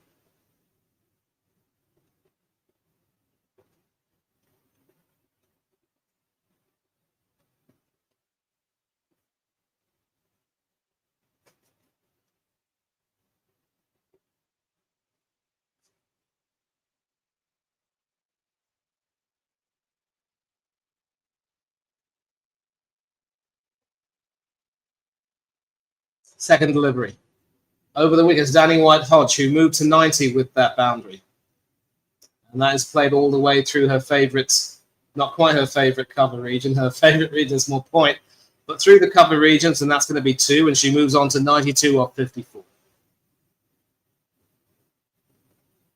And the snapshot of various cities, actually more of a London snapshot, to be honest with you. And that third delivery is sort of lackadaisically cut towards the short, fine leg fielder there for a single.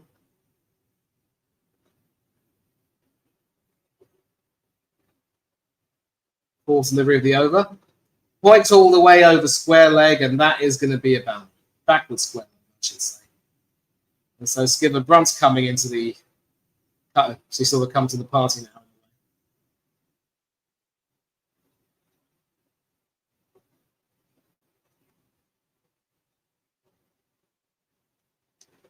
I think it's fair to say that Charlotte Edwards will be very, very happy with the way things are going right now. As far as the Sri Lankan management is concerned, I think this will be a write-off. 2 balls left, and that's a dot ball, which Skipper Brunt plays to backward point. No runs there. White Hodge on 93, 7 runs away from what would be a magnificent century, the first of the tournament so far. And the final delivery is also a dot ball. No single there. Plays straight to the cover fielder. So, 168 for 1 after 17 overs.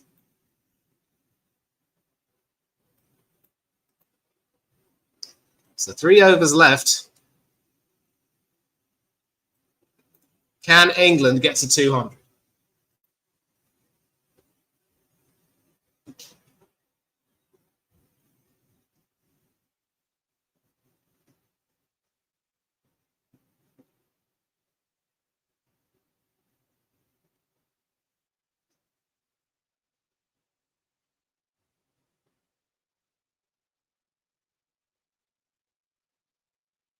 Now it's back to the left arm spinner, Sugandhika Kumari. quite expensive, 35 off her 3 overs, and she did have that dropped catch there off Amy Jones, which perhaps thankfully for her was not too costly. Amy Jones would only score 5 more runs before holing out.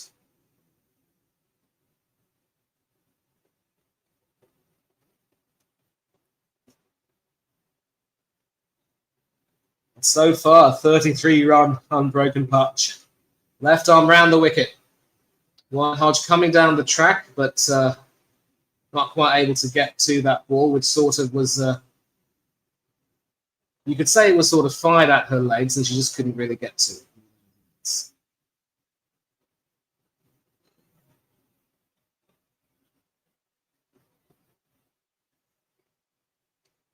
Second delivery. And that is played not very nicely by the England captain Skipper Brunt, but straight to the deep mid-wicket fielder for another single. That takes England on to 170 and brings White Hodge back on strike. 94 off 56. The 6 will get her to a century. Although with about 4 overs left, she can take her time. 3 overs left, I should say.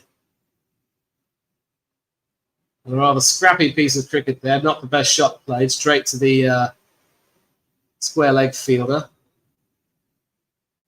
A rather wild throw back, and that's actually not, it didn't even come off her bat. It's a leg by. It was the wicketkeeper actually who sort of got that ball. Skipper Brunt was well safe. So, and that is Hoyt in the air. There's a fielder under it, and she drops it. The third one today. Drop catches will lose you matches. It's always the case. Well, the England captain there having another life. Although she's been expensive, Sugandha Kumari has had 2 chances now, and both of them dropped. 2 balls left. This time Skipper Brunt plays it better, but brilliant field placing there for the deep mid-wicket fielder. And what should have been a boundary for Skipper Brunt ends up being just a single. And oh boy, that had nestled in her hands and it popped right out. Last delivery of Sugandha Kumari is over. And she can't even get a dot ball to finish it off. Poor girl. So 41 off 4 overs for Sugandha Kumari. 175 for 1 after 18 overs.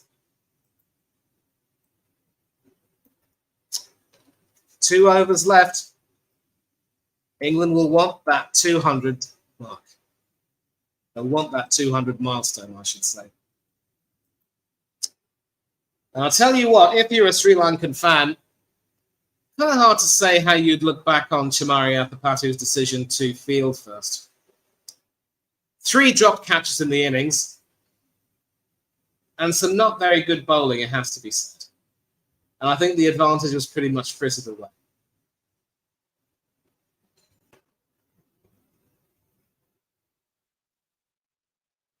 An all-ladies commentary panel on TV. I see Mel Jones and number 2 there.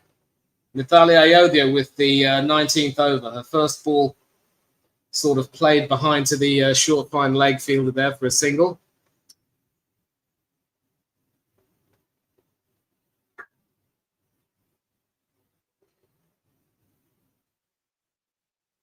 You see Heather Knight there with her pads on, but I'm not too sure she's going to get much action.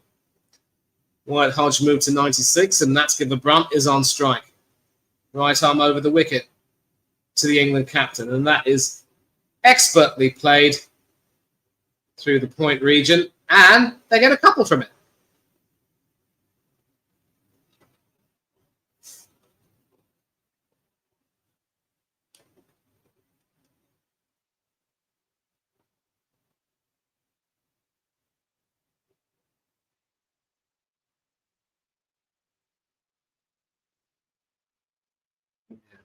The finish phase, of course, which is where we're in right now. And, ooh, that's a nice little scoop there from Skipper Brunt.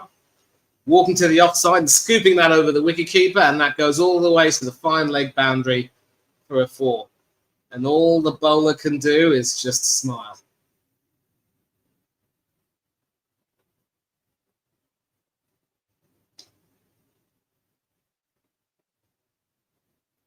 Chose her moment to walk across and sort of hook that, so to speak, over the wicketkeeper. 4th delivery. And the captain's back in form now with 2 consecutive boundaries. This one cracked back all the way to the long off region for 4, back down the ground. Is it just me, or is the captain not keen to let Danny White-Hodge get her century? I think more than that, she wants to see England get the 200 milestone. Straight down the ground, no fielder there. I don't think anyone would have stopped that, really. 2 balls left.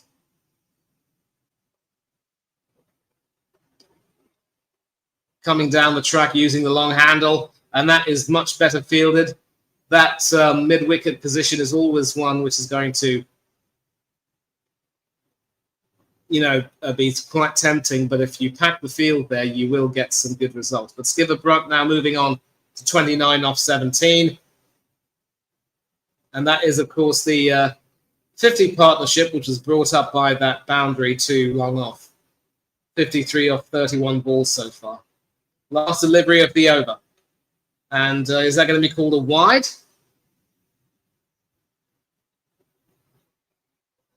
Yes, it is. So that's another run to England's total.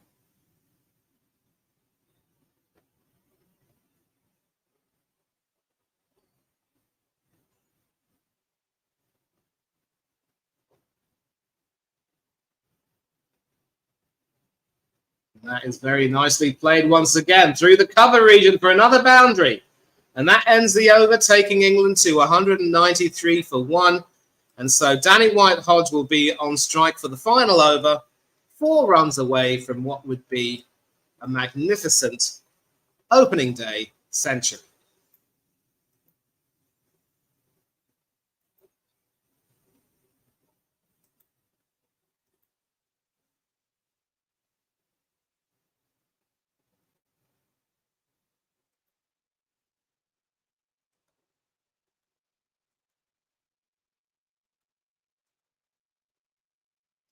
The captain did speak earlier on about how pressure should be a privilege.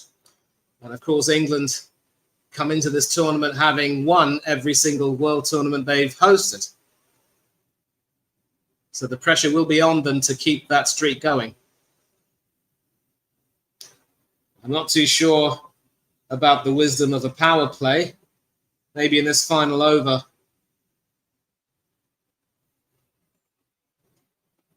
it does look as though in the final over, the skipper Athapattu wants to pack the field, and White-Hodge will be under pressure to get her century. It's Malky who starts and ends the innings with the final over of the day. And White-Hodge walks across and plays that all the way down to the short, fine leg fielder. That will be a single.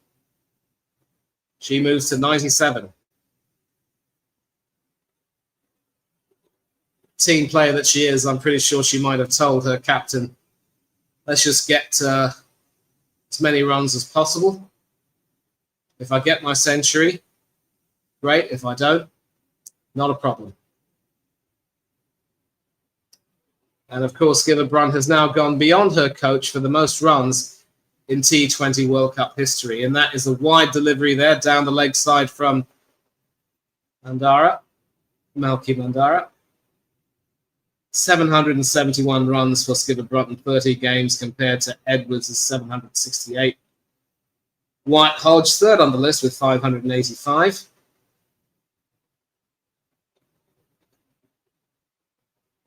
Second delivery of the over. And that is played all the way down to the mid-on region. And are they coming back for the second? Yes, they are. So time's running out for Danny White-Hodge to get that century. And to further rub salt into Sri Lankan wounds, it's a no ball.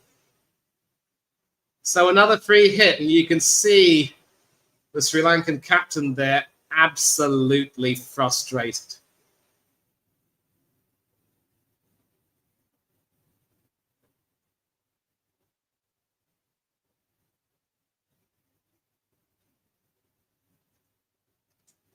Free hit. Hoping to bash that, and she does actually get that all the way down to the long on region for a boundary, and that brings up England's 200. 202 for one after 19.2 overs.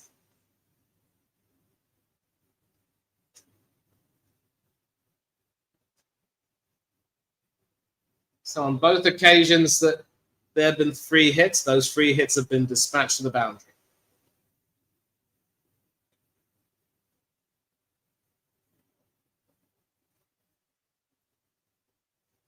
And that's also going to be a wide, you would think, or does that actually go through? Yes, it is a wide. So Malki Mandara, who started the innings bowling the first over, now has to bowl the last over. And she's cracking under the pressure, it has to be said. Skipper Brunt's come in and played a wonderful little cameo with 6 boundaries already. 39 off 20. And there's still 4 balls left, so I imagine she might take a single and give... No, she actually goes up and over and plays that all the way for 6. She's not hanging about. All the way over the long off region for 6. Lovely shot there from the England captain.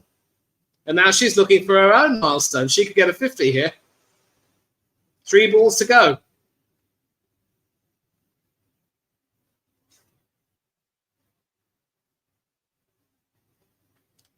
Well, it's difficult being a captain when you know one of your teammates is close to a landmark, but the ball there to be hit with the field up. I remember Alex Stewart having that same issue when he was batting with Michael Atherton for England against South Africa in 1998.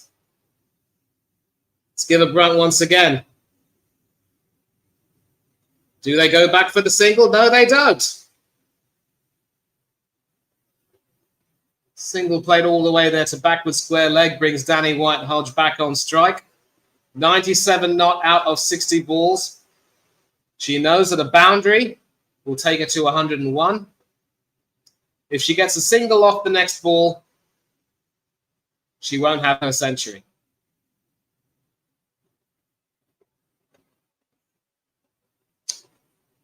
Not really that much protection on the leg side. There is a packed offside field, although most of them have been brought in. 2 balls to go. What do you do, Danny?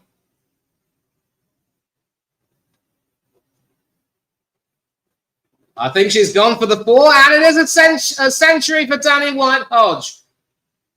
She was premeditated about it. She walked all the way to the offside, pointed all the way to backward square leg, and that is a fine century. 101 not out of 61 deliveries, a strike rate of 165.57. And once again, we have the bat rocking celebration. What an innings she's played. Yes, it's been helped by some pretty mediocre bowling and fielding, but you can only play what's in front of you. 12 boundaries, including that one to backward square leg. 1-6. She faces the last ball. Actually, she won't face the last ball because that's a wide all the way down to the offside. Not a good day if you're a Sri Lankan bowler, it has to be said.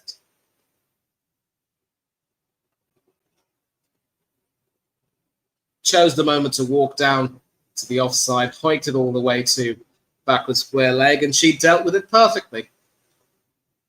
And now, inadvertently, she's robbed her captain of a chance of getting a half century herself, but I don't think Nat will mind one bit.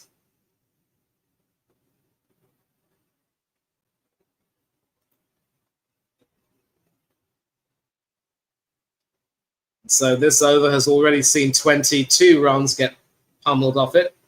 Last delivery. That's high in the air, but is that going far? Well, it goes far enough to result in a boundary all the way down to long off. And so England end their innings on a mammoth, a Macedonian, if you will. 219 for one after 20 overs.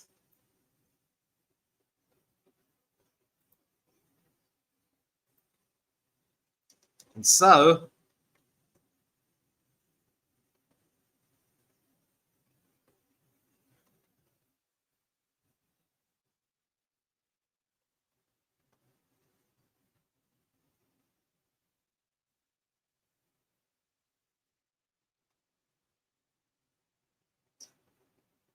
Well, as I've said, it's really been down to, poor bowling and fielding more than anything else. But again, you've got to just take advantage of what's in front of you.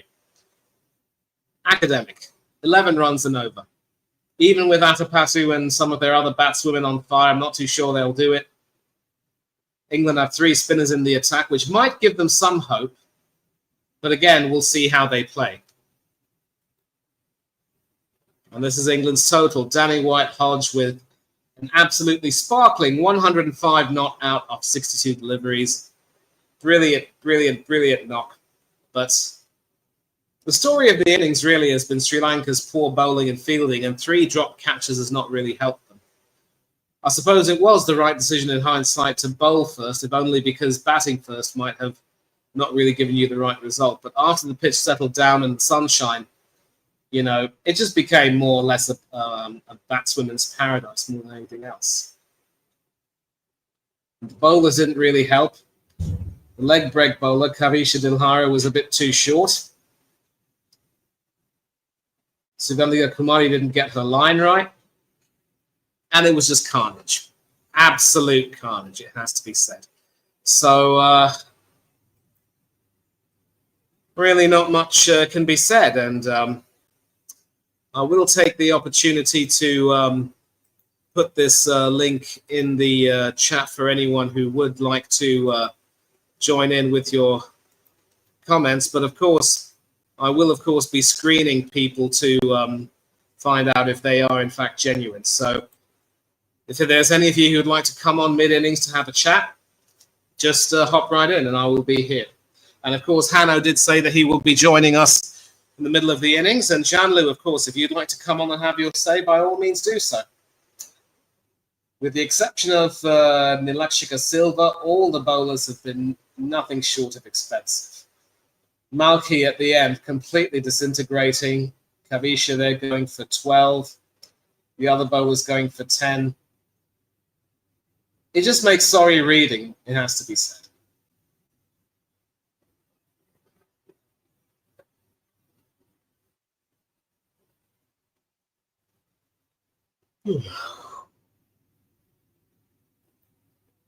Once again, a reminder that the link is in the chat.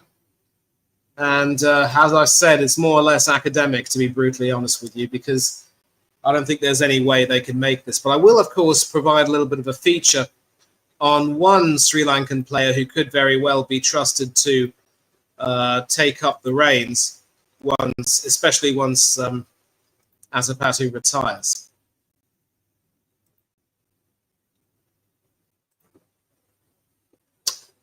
And this is the article. Andrew Fernando from Cricinfo. Hashita Samawikrama. She was 14 when Sri Lankan women's cricket first pricked the national consciousness. Already been playing cricket for her school, but only really pursued cricket for the sake of playing a sport and also because she enjoyed watching the men's team play.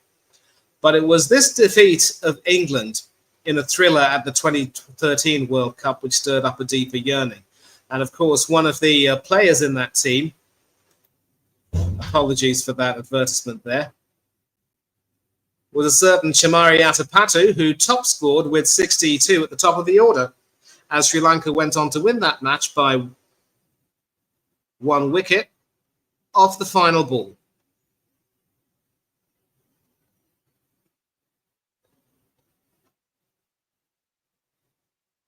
And of course, in the England team that day was Charlotte Edwards, Danny White-Hodge, Heather Knight, and Amy Jones, along with Natskiver Brunt, Catherine's partner. So, plenty of reminders of a bad day there, and Chamari Atapatu obviously was one of the stars of that particular game. And of course, that stirred up a deeper yearning.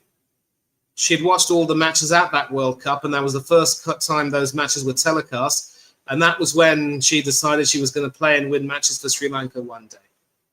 So that victory against England was a new dawn for Sri Lanka's women for 2 reasons.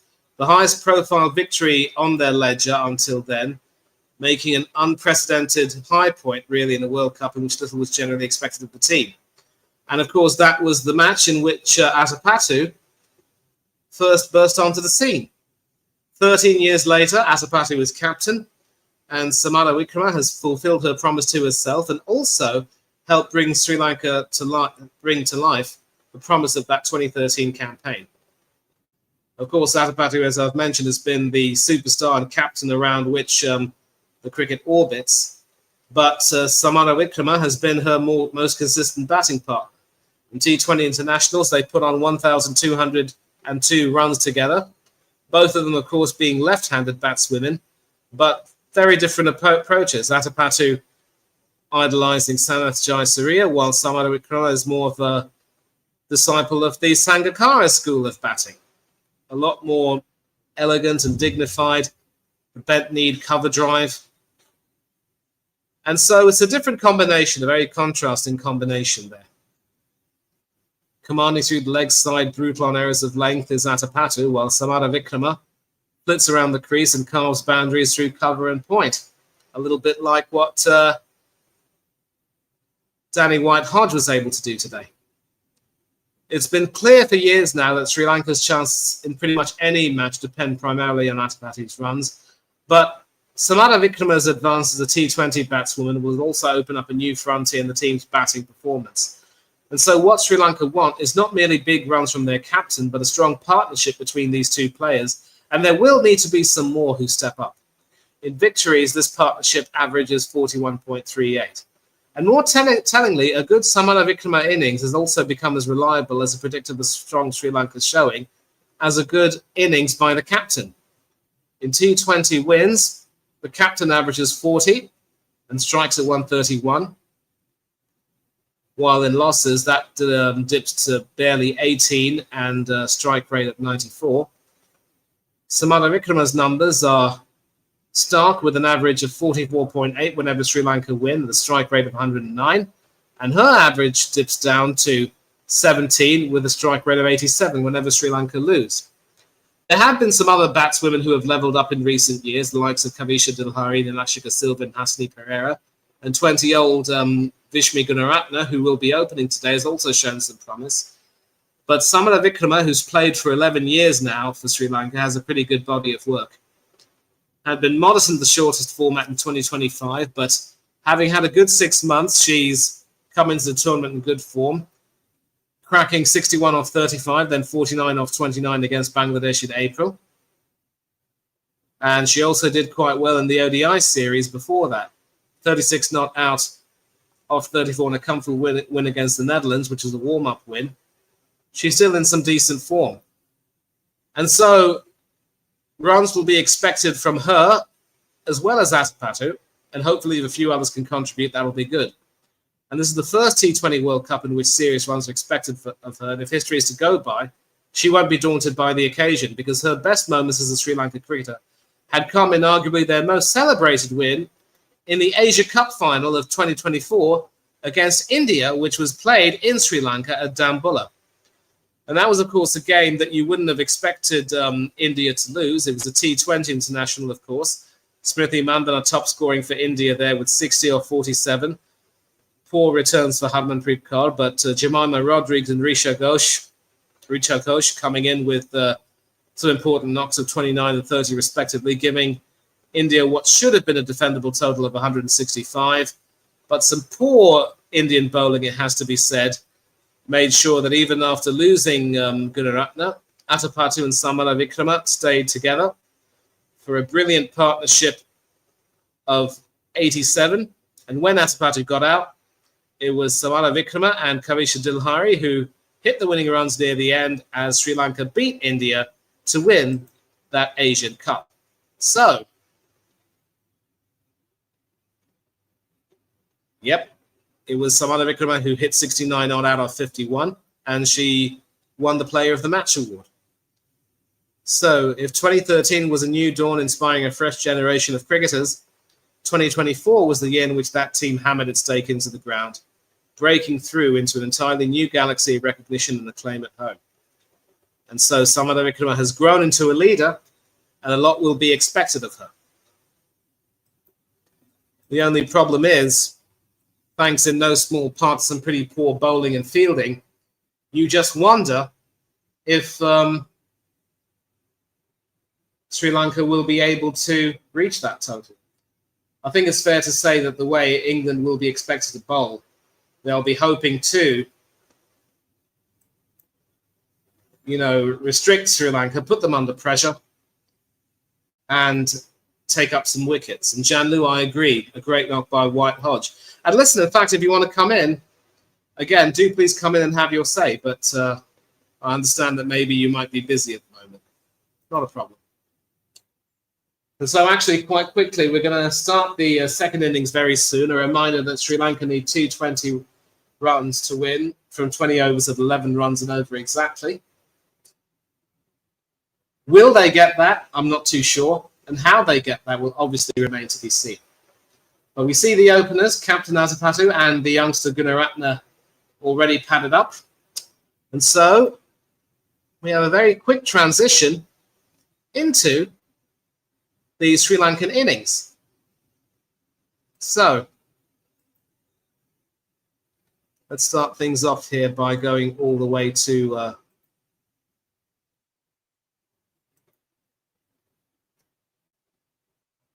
this is of course the scoreboard, and of course it will change from overs to balls the closer we get to the end of the innings.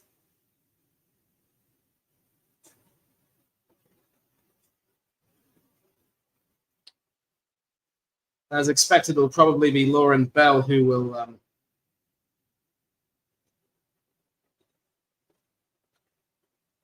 open the innings.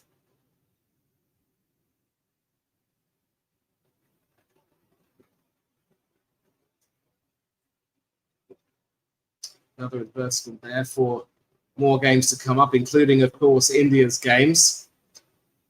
Not too sure if those games will be covered. I have agreed to cover the England games on this channel. I might also very possibly be doing the Scotland-Ireland game tomorrow, which will be at 10:30 a.m. local time. We will, of course, have to see.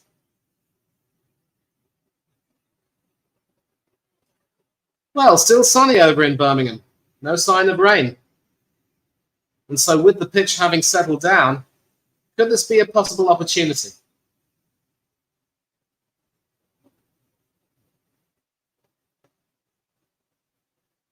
So Vishmi Gunaratne is, of course, right-handed. That will be a nice contrast to the left-handed Chimai Atapatu.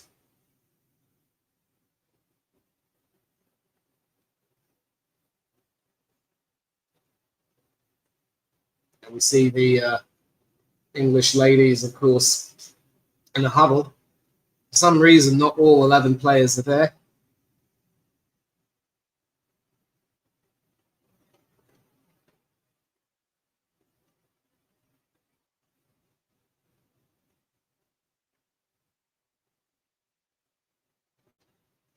Another reminder of the Sri Lanka lineup. It will be Gunaratne and Atapatu to open the innings with Dulani and Samana Vikrama coming in. Samana Vikrama will be at number 4, followed by Hariratna, Dilhari, Silva, Nityanganna, the wicketkeeper, and the bowlers, Sugantika Kumari, Malki Madara, and Mithali Ayodhya.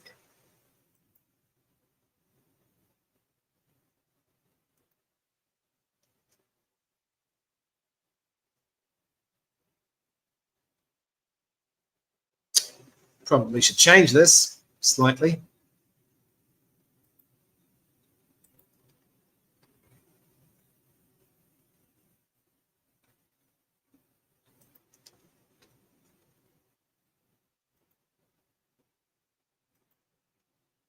Now that makes more sense. 20 overs to be bowled, 220 runs to be scored, but no balls bowled yet, and obviously no runs scored.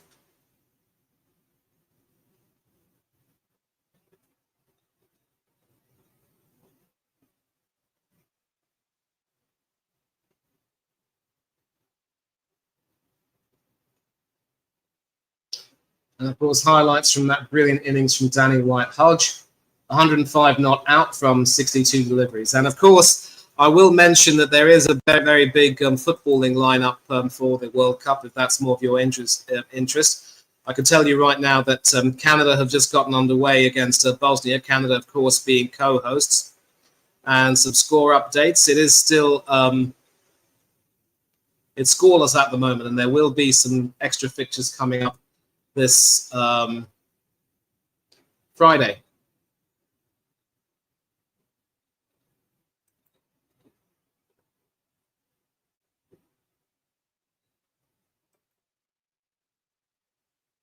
And of course, later on, it will be I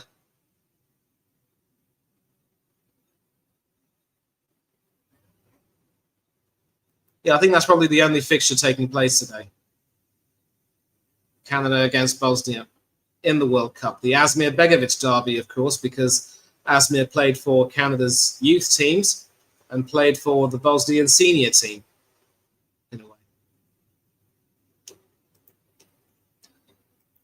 Asmir Begovic, of course, was on the books at Chelsea, so Hannah will know him very well. But for now, it's all about the cricket, and we are getting underway.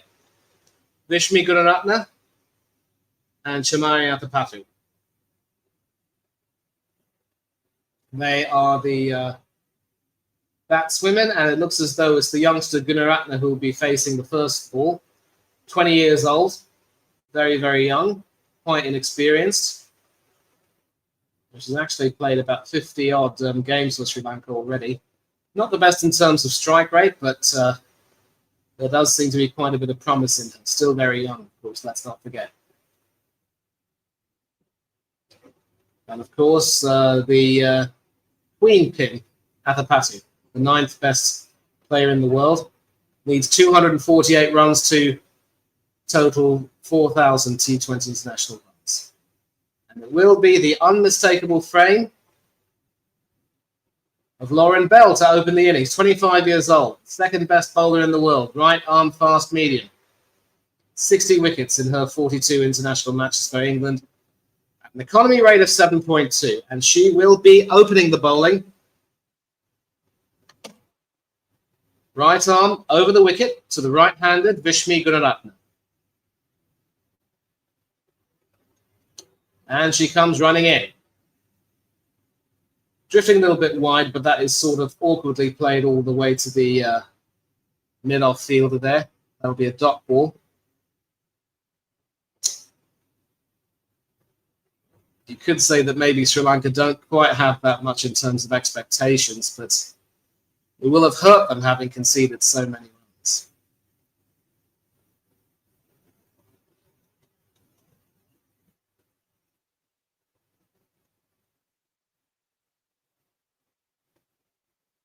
Second delivery.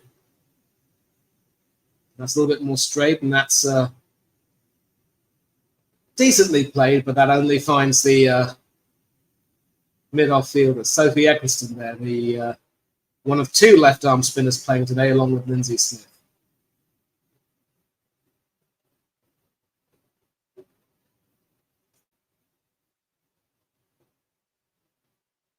Very skillful bowler, is Lauren Bell. Certainly very tall as well, and does bring the ball down from a pretty good height. Sort of a hop in her run-up there. As to say, the third delivery, which is a dot ball, played all the way to the extra cover field.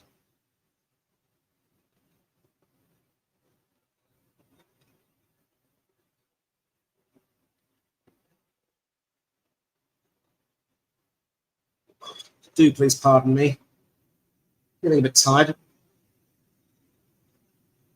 Haven't eaten, in fact, for 9 hours. So pretty hungry, but work comes first, as they say.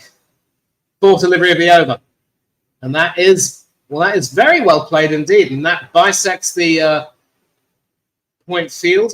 And that goes all the way to the boundary. A boundary in Sri Lanka's first over. So that is a very good start.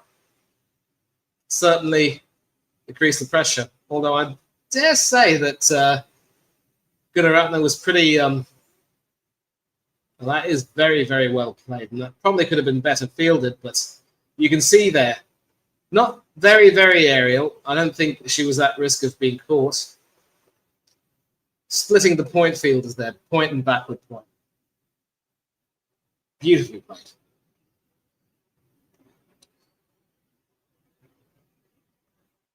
So 2 deliveries left. I'm not too sure Lauren Bell would have enjoyed that. It is starting to get a bit dark in Birmingham.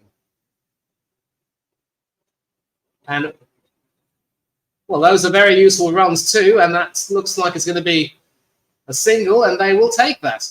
And that is signal a bye, because I don't think Gunaratne was able to get any bat on that.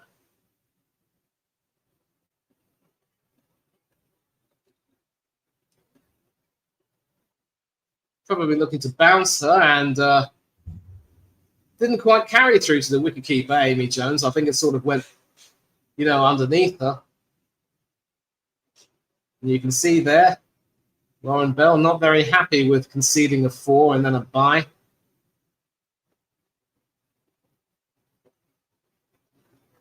She ends up bowling the final delivery. Still right arm over the wicket, this time to the left-handed Chamari Athapathy.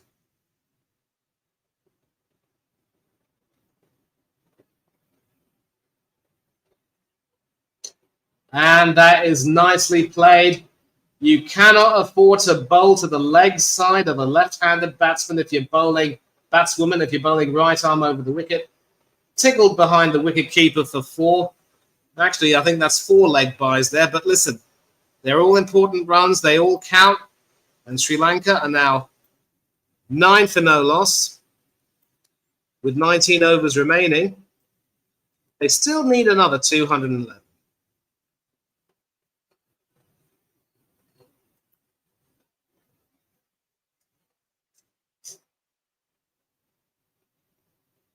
Well, that is going to relax the Sri Lankans a little bit. And a slight change in the batting order. It looks as though Samara Vikram will be coming in at 1 drop, with Nilakshika Silva coming in at number 4. Not too sure why they changed it, but it looks as though the strategy for the Sri Lankans will be to try and do what England, that is, consolidate well in the first 6 overs, get a decent total without losing wickets. But now the left-arm spinner, Lindsay Smith's come in. Left arm round the wicket to the right-handed Vishmi Gunaratne. And it's a sort of a ball that's tossed up, and they go up for a single, and they end up getting it comfortably in the end. The single played all the way down to the mid-off region. And not the best of throws, it has to be said. Lindsay Smith, 31 years old. Of course, ranked number 1, with Lauren Bell ranked number 2. So England with the 2 best bowlers in the world. 30 wickets from her, 28 matches so far. And still round the wicket, but this time to the left-handed Athapathy. And that is played all the way to the mid-on field. And that's Giver Brunt. Dot ball. So you don't often see a left-arm spinner bowling left arm round the wicket to a left-handed batswoman or batsman. Will she look to attack or contain? And, ooh, she's not going to contain. What a shot that is from the captain. But sadly, tragically, it doesn't get the distance she needs to go all the way to the boundary, but they do get 2. The ball sort of stopping there on the boundary. But this is Athapathy at her best. When she really gives it a good swing, gets down, not quite on one knee, but certainly going down halfway. And the outfield is starting to get a bit slow. Wonderful shot there. This time, back beyond the bowler. And once again, the slow outfield stops them from getting more. Only a single this time.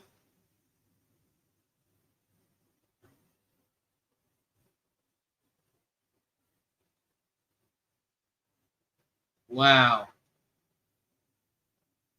You could see there that, she was free to play that shot, and she played them really well. I think that's Giver Brunt will be thinking there's time to put a fielder there.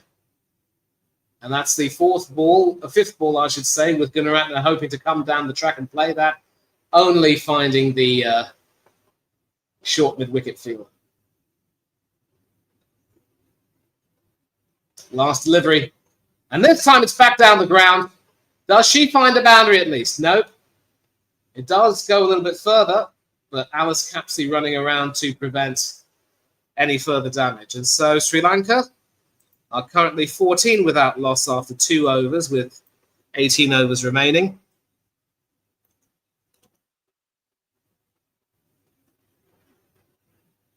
Still need 206 more runs.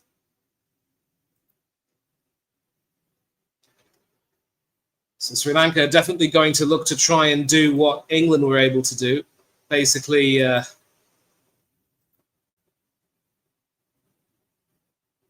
just consolidate, don't lose any wickets, and then try and build from there.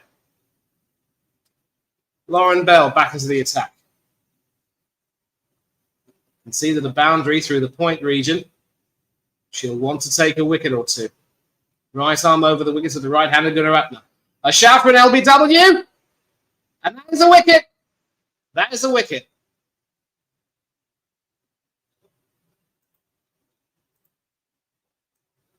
Well, any hopes that Sri Lanka will have had of getting through unscathed have now been, I don't think, oh, she's just called for a review just in time, I think. Basically claiming that the ball was going down leg.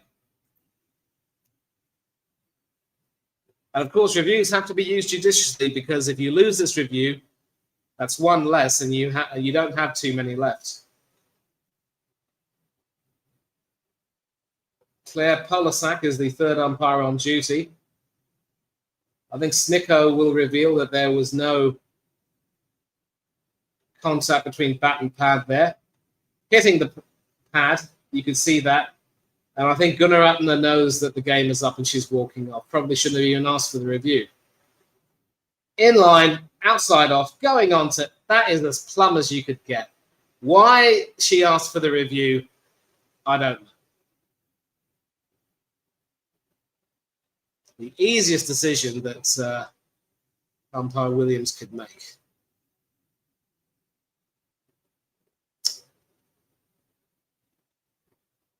And so Vishmi Gunaratne, 6 from 9 balls, 1 boundary, but her defensive technique pretty much let her down there.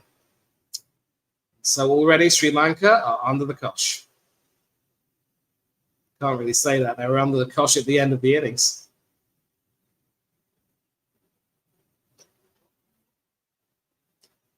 So Samara Vikrama will be joining her captain.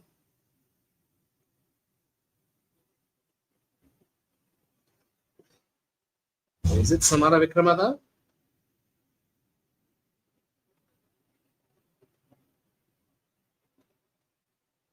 No, it's number 3, Imesha Dulani, who comes in at number 3.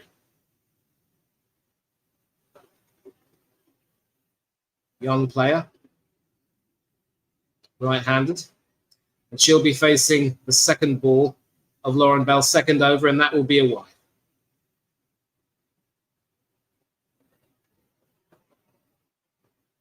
Just a recap of this wicket there. I mean, you know, you don't get plumber than that. And why they saw it fit to ask for a review, I don't know.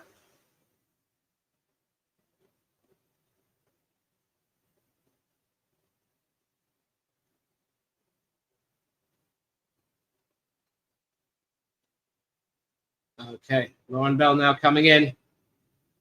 And once again, drifting down leg, and Imesha gets off the mark with a single down to the fine leg region. Actually, it's not even a single, it's a leg by.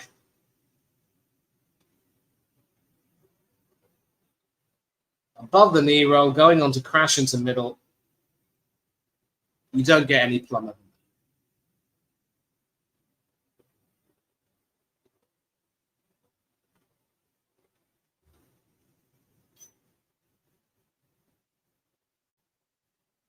And Matabatu playing that quite well. That is, of course, all the way to what would be her point region, and that'll be another single. And so, of course, the fielding positions will, of course, change for right-handed and left-handed batsmen and batswomen. Imesha Dulani, 24 years old. 249 runs from her 10 innings so far. strike rate of 113. And that should also be a wide, I think. Bell's starting to lose her accuracy. Wouldn't exactly say that the alarm bell is ringing for Lauren, but not really good to be conceding these extras after taking a wicket.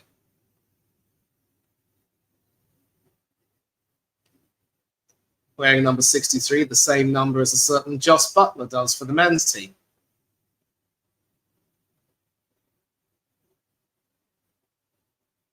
And that is nicely played there by Delaney. Straight through the cover region, and that'll be a boundary. This is going to be quite useful for Sri Lanka. They will need a few more of these. They can at least keep this competitive. It'll be good for them. Bit too short, but Delaney playing that beautifully. Almost reminiscent of a certain Aravinda De Silva, who enjoyed playing that shot for Sri Lanka back in the day. Or you could even say Mahela Jayawardene if you want to be more contemporary. Straight between point and cover. Beautiful shot. And that's much better forward defensive play there.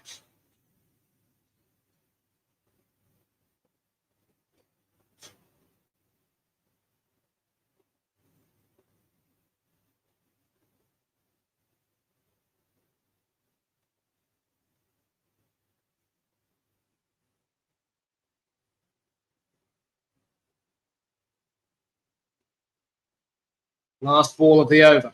Right arm over the wicket to the right-handed Delaney. And that is sort of defended in a way. And so Sri Lanka recovering well from the loss of that wicket.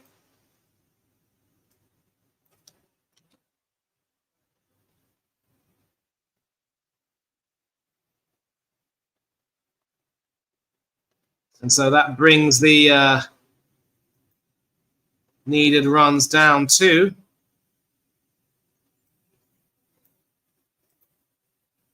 198.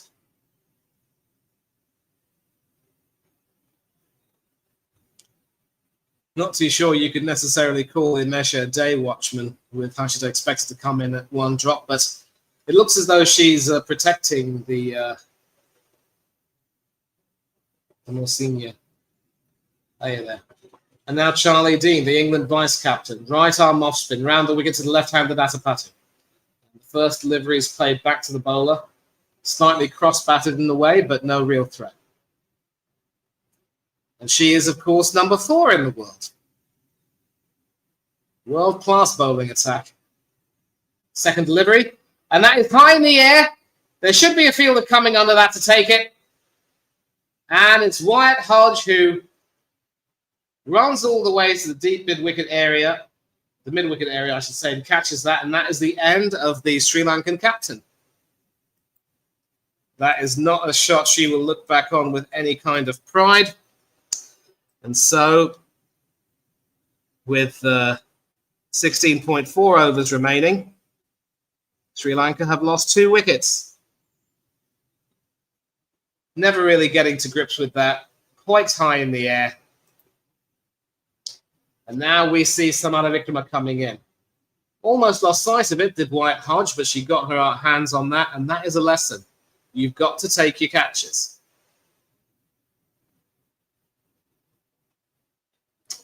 And so the vice-captain strikes, getting rid of the Sri Lankan captain for 4 from 7. Sri Lanka, 22 for 2. And almost immediately staring down the barrel.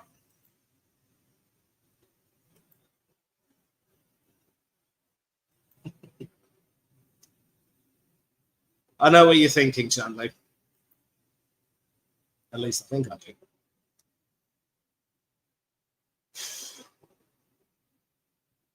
Really not too fond of these advertisements, but it is what it is. Any updates from the football over in Toronto? A big update, of course, is that Bosnia and Herzegovina have taken the lead. And so we have Hashida coming in, also a left-handed batswoman, like her skipper. And she's just faced her first ball from Charlie Dean. right arm round the wicket. And so obviously Charlie Dean will be expected to have a role to play against the left-handers in Sri Lanka's team. And that second delivery of Harshita's is sort of played straight to the point region, not getting very far.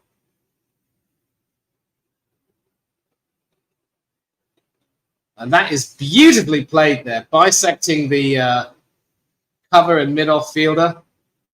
And that's a welcome boundary indeed. So, interesting trend here. You lose a wicket early on in the over, but then you settle down and crack a boundary later.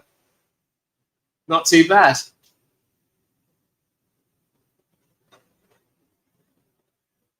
Certainly not as aerial as a captain, but definitely likes to play along the ground. Beautiful cover drive. Last ball of the over. And that is nicked behind the wicketkeeper all the way towards third man. That should be stopped before it gets to the boundary, and it is. But Sri Lanka can run. Oh, they opt not to take the third. Well, I think it's fair to say that their running between the wickets has not been that great, but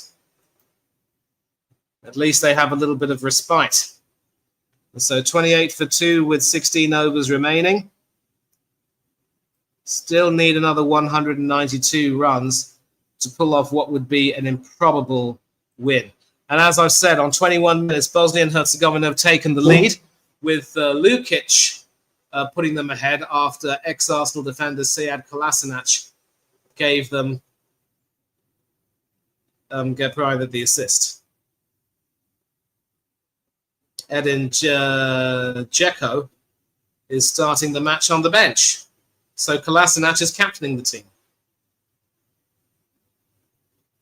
And it's Stefan Eustáquio captaining for Canada with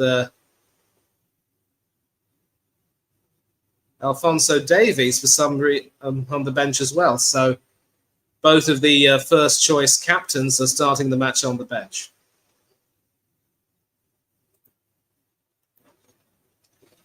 But anyway, it's all about the cricket. And England are still in the driving seat. 28 for 2 after 4 overs, Sri Lanka. But that first ball off Eccleston's over is well played by Umesh Adlani all the way down to fine leg. This time they run for 3, and they get it. So Sophie Eccleston coming into the attack, the other left-arm spinner in England's lineup.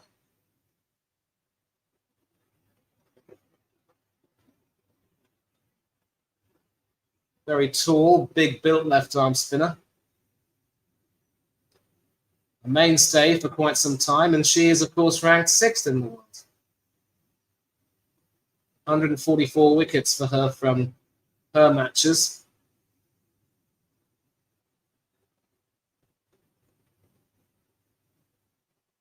And she's also bowling round the wicket, but does she change her angle for the left-handed Harshita? Yes, she's now going left arm over the wicket.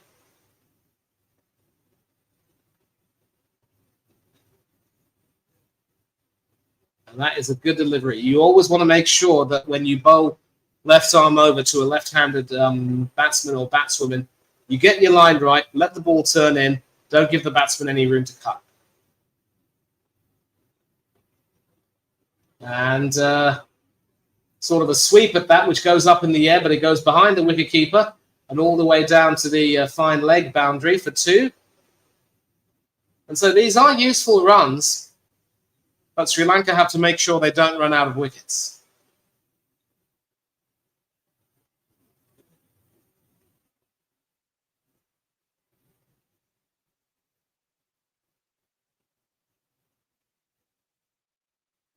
And that is beautifully played there, splitting the field between cover and mid-off. And that goes all the way to the boundary. So Samana Vikrama coming to the party in a big way. 12 off 7 so far for her. That's along the ground, of course. And as mentioned, she's more like Kumar Sangakkara.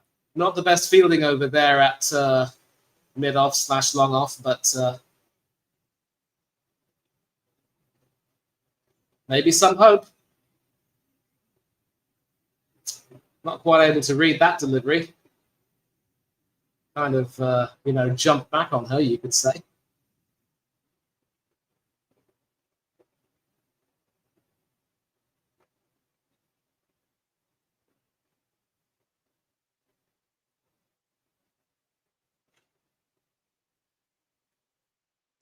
In terms of run rate, they're still well behind. And an attempt to nick that behind. Didn't get the ball, and it doesn't go, carries through to the field wicketkeeper. And so some useful runs there for Sri Lanka. They are now 37 for 2 after 5 overs. They still need another 183.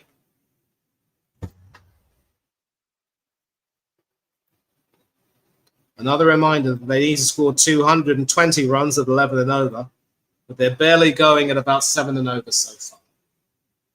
And so back to Lindsay Smith, the other left-arm spinner, who will be taking her second over.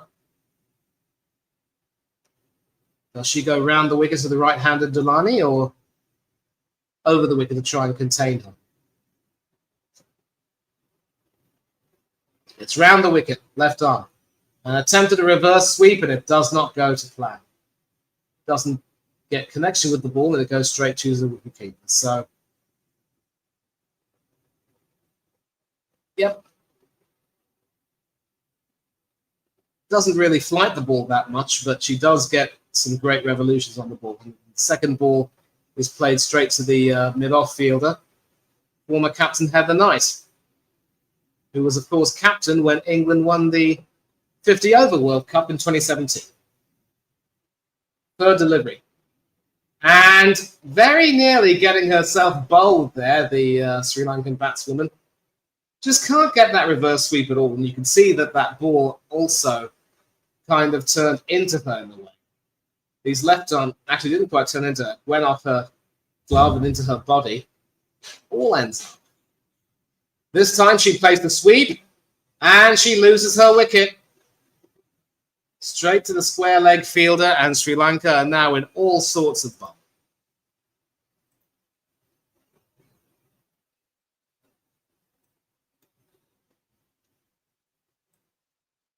Well, certainly the intent was there rather, to try and, accelerate. A sharp catch there from the fielder. I think that's Lauren Bell there who took that catch.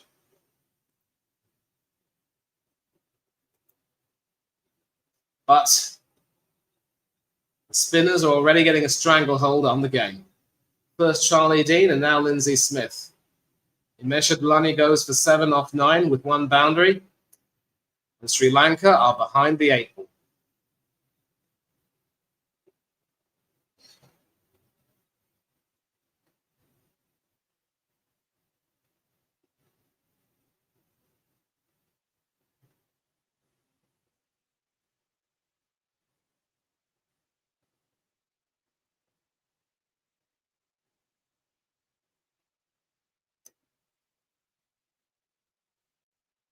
Well, just as well that Samana Vikram is still there, but now we're getting into the all-rounders and the bowlers.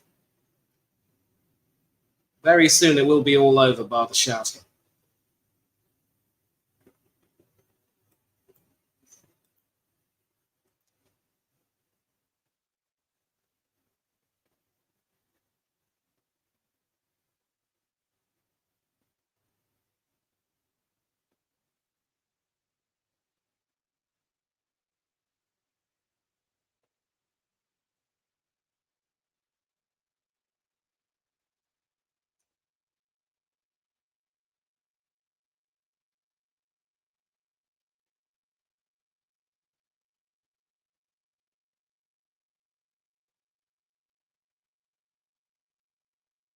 He's preparing another banner because I really can't see any way back here.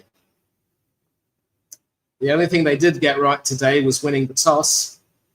They did take 1 wicket, but some pretty poor bowling, poor fielding, 3 dropped catches, conceding 219.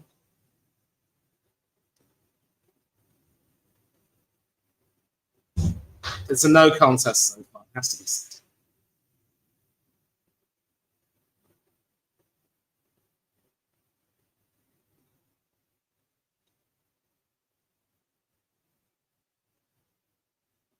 And the captain also didn't do herself any favours with that hoik up in the air to be caught at mid-wicket.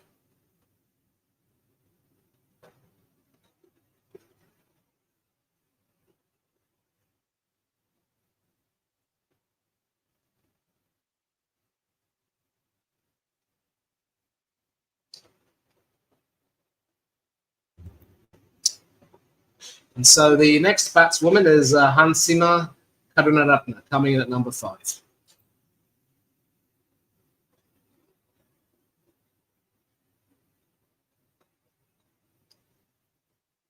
32 years old, right-handed batswoman. And she will be facing this fifth ball from Lindsay Smith's over, hoping to try and stay alive. And she sort of guides that straight to the extra cover fielder for a dot ball.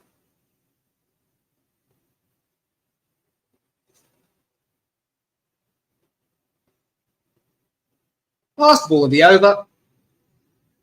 And that's a more than decent shot, which splits the point fielders, but never going to reach the boundary. And that will be a welcome 2 runs there to end it. So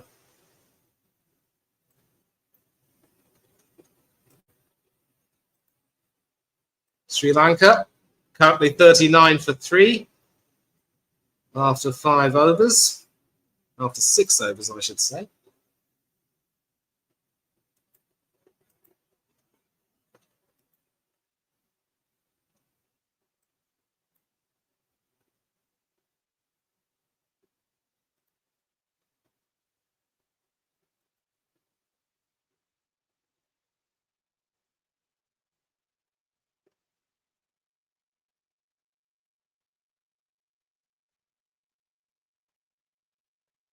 Yeah, that was pretty poor from me. Should have been 14.2 overs remaining, but I'll set that right. And now we've got Danny Gibson, a medium pace all-rounder coming in. Right arm over the wicket to the left-handed Hanshita. And that is sort of played all the way down to the third man region. That'll be a single. Slightly in the air, but there was no gully fielder or slip fielder inside. So we already had the first 6 overs, and England have certainly enjoyed them. 25 years old, right arm medium. 14 wickets from her few matches, so certainly up and coming. And that second delivery is also played all the way down to the fine leg region, the right-handed Hansima getting off the mark there. So it's Samara Vikrama and Karunaratne who are at bat, and it is Samara Vikrama, the left-hander, who's probably now Sri Lanka's best hope of getting a respectable total. Danny Gibson certainly provides a great deal of variation, but not that much in terms of control as you would like. And that is, of course, a wide delivery, but smacks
I do apologise for that, and I can tell you right now, I will just make a change. The over there from Danny Gibson proving to be quite expensive from an England point of view, as Sri Lanka have managed to milk her for some very useful runs indeed.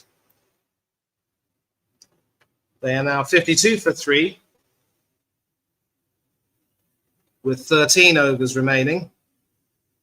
They need another 168 more runs. Here's, of course, Charlie Dean back into the attack. Right arm over the wicket, and the right-handed Hansima plays a single all the way down to mid-wicket.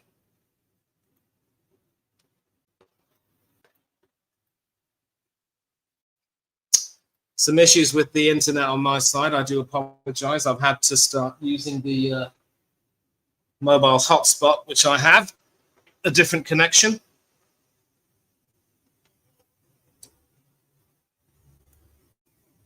Charlie Dean, of course, the off spinner, and that is beautifully lofted over the cover region there by Samara Vikrama, but they'll only get 2 from it.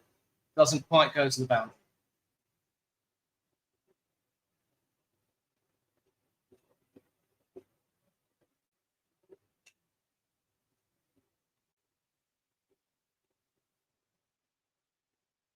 Charlie Dean, of course, going round the wicket to the left-hander, and that is cut straight to the short backward point field.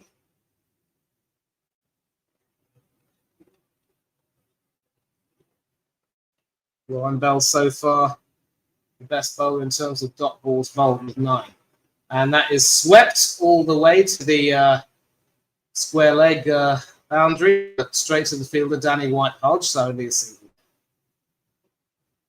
So a slight recovery. I think Danny Gibson was able to help them in a way.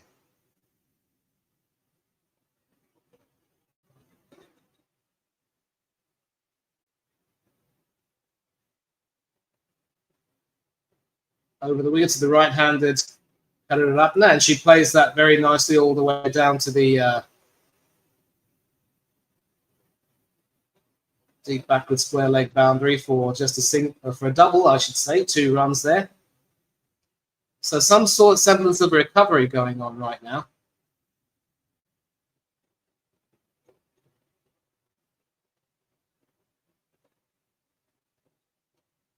Just don't think it's going to be enough. Last ball. And a shout for an LBW. And it's a wicket. And the vice-captain strikes again.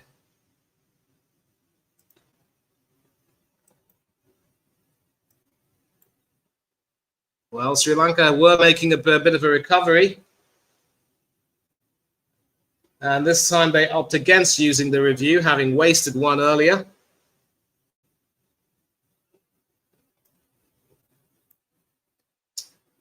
Beautifully flighted delivery, staying low. And that hit straight on the knee roll. And that was going on to hit the off stump. So, again, easy decision. And at the end of the 8th over, Sri Lanka 58 for 4, staring down the barrel. Hansima hoping to make an impact, but not really lasting for very long. And it could be all over bar the shout.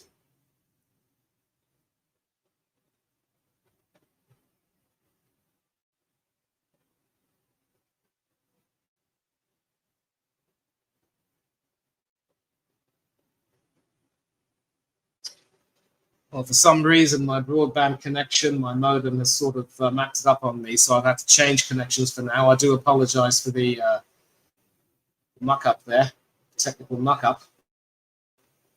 And the worst part is that every now and then it happens to me around about this time, so it is what it is, I must say. It is, of course, half-time in Toronto. Bosnia 1-0 up against Canada.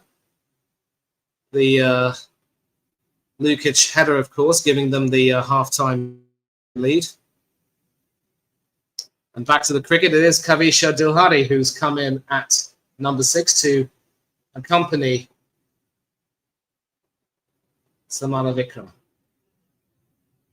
But it's Freya Kemp who's coming to the attack. Left arm medium pace over the wicket to the left-handed Samara Vikrama, who carts that magnificently over the wicket fence for 6. Sri Lanka's first 6, and that will really be, comforting in a way. Bowling it short, but Harshita was expecting that, really. And Danny Gibson over there was never going to get it. 75 meters. A big shot from the little lady.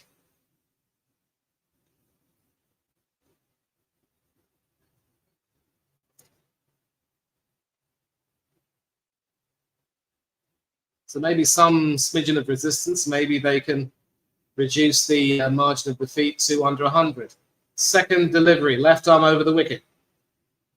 And they're appealing for a stumping, but I'm not too sure. No, the umpire signals are wide.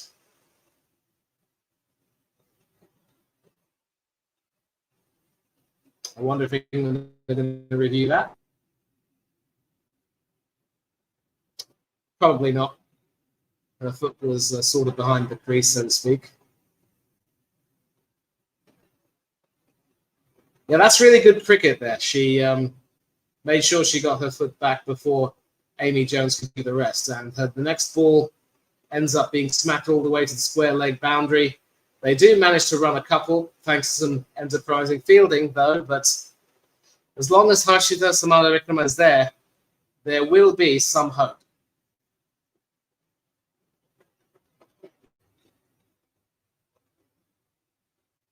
You do love to see the some of the commentators going into the stands and interacting with some of the fans.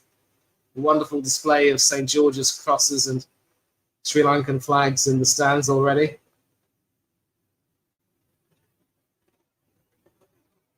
Third delivery of the over. And I think she's got him. She's got her, I should say. And yes, that is another wicket.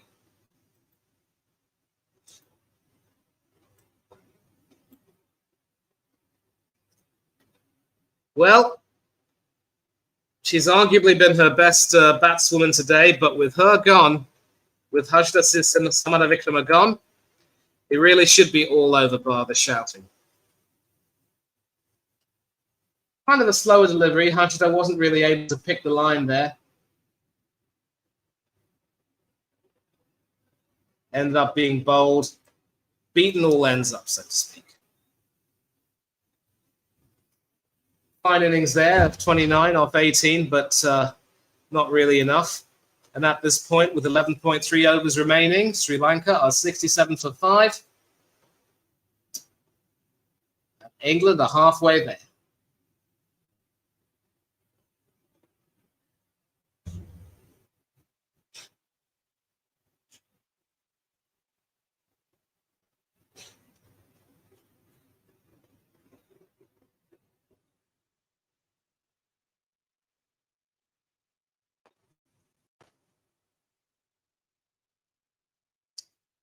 Lakshika Silva, the experienced all-rounder, is now in at number 7. And I think the real main aim here is to try and salvage a bit of pride. 36 years old, very experienced. Over the wicket to the right-handed batswoman, and that is more or less harmless, goes through to the wicket-keeper. This is the wicket again. I think she just missed the line, did Samaravikrama. Tragic, really. She was playing so beautifully. Completely missed it. And straight onto the stumps. Ooh, very nearly another wicket there, but this time a drop catch by England. Sped straight to Danny White-Hodge there at short backward point, and she couldn't hold on to it. Of course, you could say she held on to the catch that mattered. It was going towards her right hand, and she just wasn't able to get it completely on it. Certainly, the captain Skipper Brunt could smile at that. Last ball of the over, and they opt to run for a single, which means that Lakshika Silva will be on strike for the next over. So at the end of the 9th over, Sri Lanka 69 for 5. The one thing to like about Freya Kemp is that she ends up keeping her front foot well behind the crease. So you won't see her at risk of being no-balled.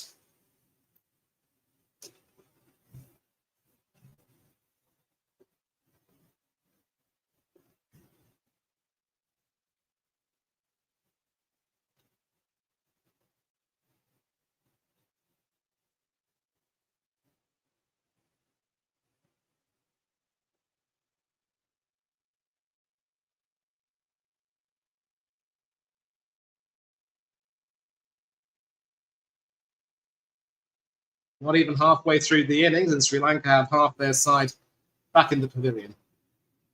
Sophie Eccleston back into the attack. Left arm round the wicket to the right-handed. Well, it's actually Kavisha who was on strike, and she was the one who played that all the way down to mid-off there for a single.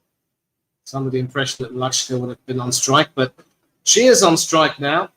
Sri Lanka gets a 70 for 5.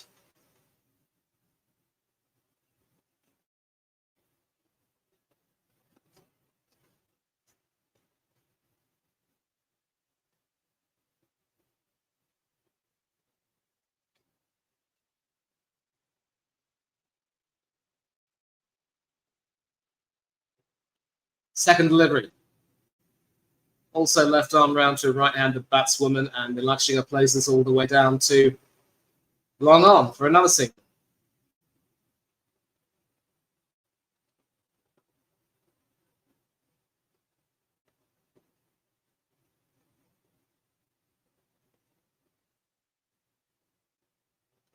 Ooh, that was a fine delivery, but that somehow managed to evade both batswoman and wicketkeeper. Doesn't quite go to the boundary. Heather Knight is able to clean it up, but they do get 2 runs from that, and I think that'll go down as a bye, or maybe a leg bye, I should say. Nope, that was actually beautifully cut. Cut in such a way that it went past the wicket and evaded the wicketkeeper. Nicely played, Kavisha.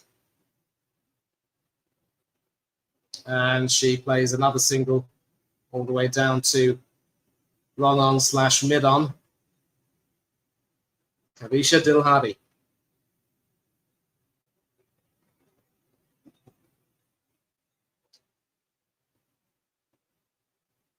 Lakshika's turn to get into the action, and she plays a single all the way down to deep extra cover.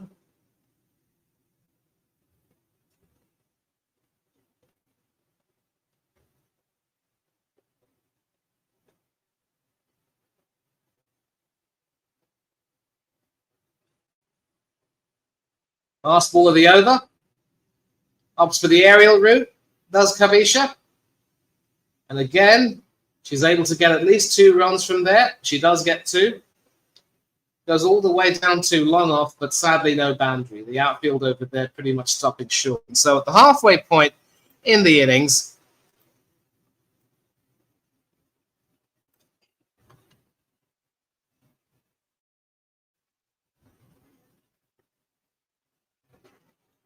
Sri Lanka have somehow improved to 77 for 5. They still need another 143 runs. And I think their aim will probably be to try to get the margin of defeat down to less than 100, it has to be said.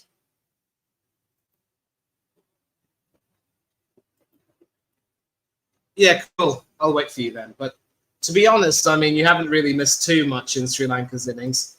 Mostly been, wickets, a few boundaries, but England are well on top.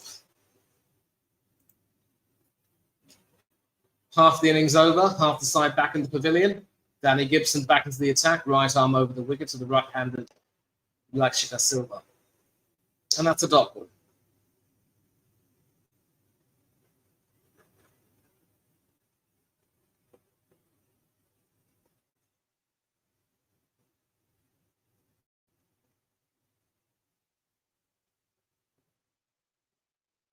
And that's sort of played into the cover, tapped into the cover, you could say, and that'll be a single. Now that brings Kavisha Dilhadi back on strike.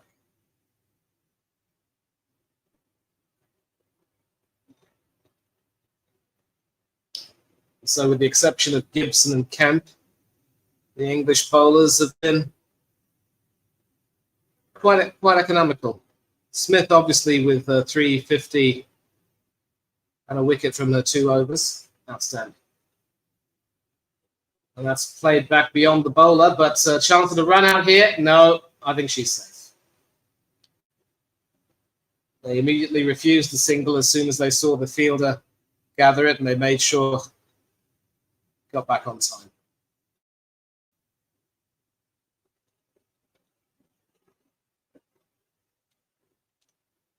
Well, they are sending it to the third umpire, but I'm pretty sure that Claire Polasak won't really have much to, do.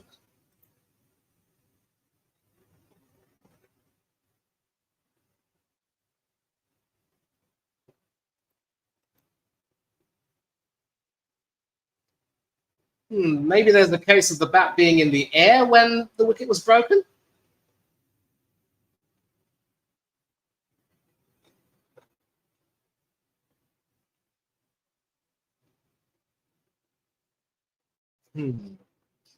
If you're behind the crease, I think that may be enough. So, easy decision there for Claire Polasak.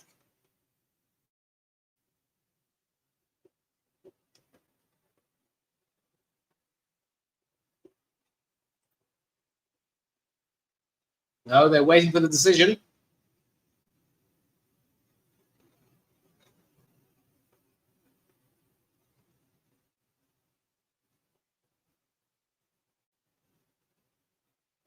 Not too sure what's going on here, to be brutally honest with you.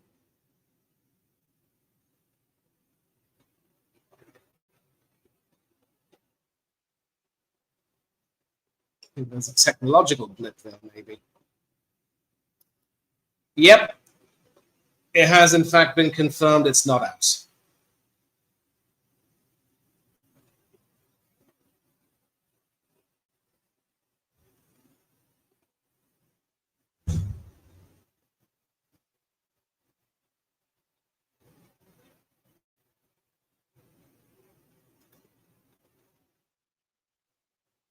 Claire Polasak, also Australian. And the reserve umpire is a lady named Kim Cotton from New Zealand, with G.S. Lakshmi from India, the match referee.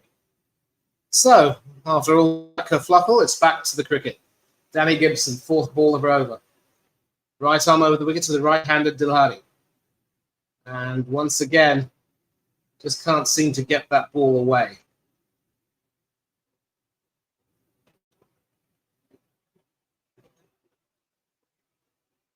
That was actually a bit of a sharp chance then. It did actually catch Gibson on her finger.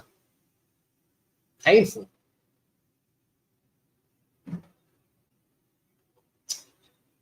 Close up there of her fingernail. No, that's not actual blood, that's nail polish.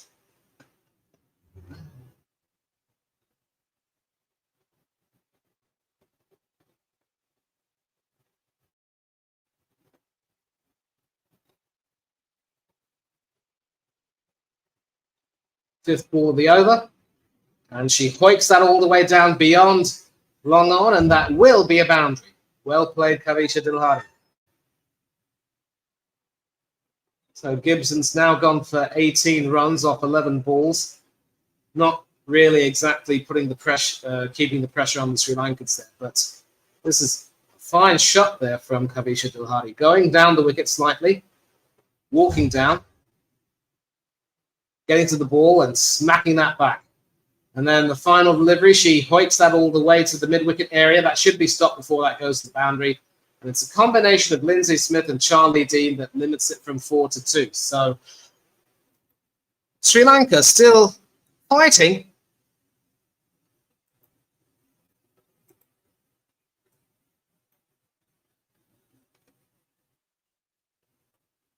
With 54 balls remaining and 136 runs needed,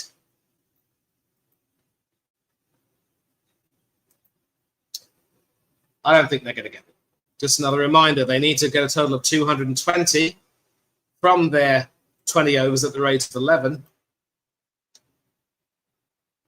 They're not even going at 8 in that witness rate. Barely 7.5.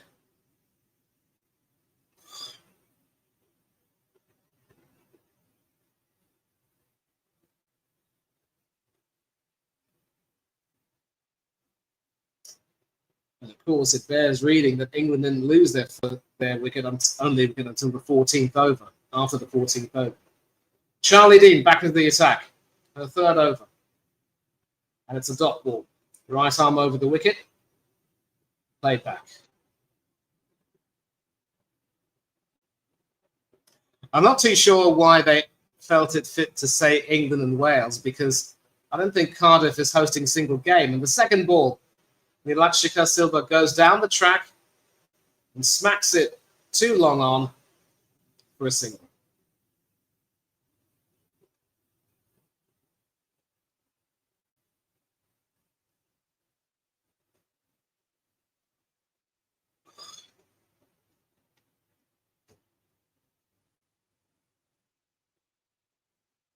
Third delivery of the over. Still right arm over. And just short of Heather Knight, who completely misreads it. And they decide to run for two, and their courage gets them that extra run. Well, it dropped short of Heather Knight there, and she allowed it to run past her over there at mid-off. Beautiful batting stance there, stand and deliver. She completely misjudged it there, the former captain. Then Alice Capsey with the throwback, but once again, a brilliant dive, preventing a run.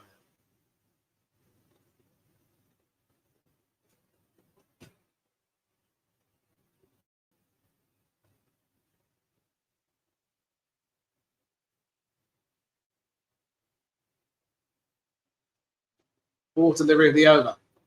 And this time it's flaked in the air, but there's no chance of a caught and bowled because there's no mid-on fielder there. That'll be another single. I think they'll just want to plod on until they can get to something like 120 and keep the margin of defeat down to below 100.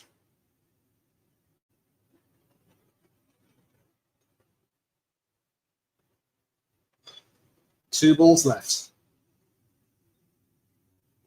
And Nilakshika walks all the way to the offside and hoiks that down to the backward square leg region for another single.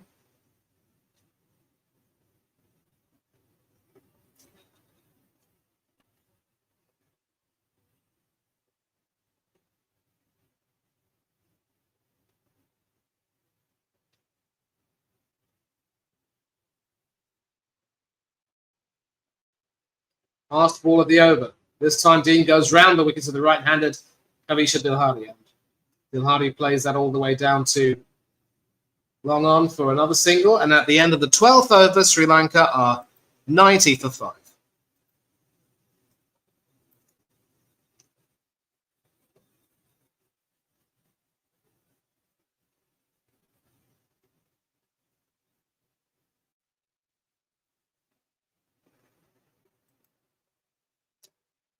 Things to be a bit of a procession, it must be said. See right there. Over there. Sheesh. That's my modem thing on the desk there. For some reason, it's not really working effectively. Freya Kemp back as the attack. Left arm over the wicket. And Kavisha misses it completely, but she's still back in her crease. That's a dot ball.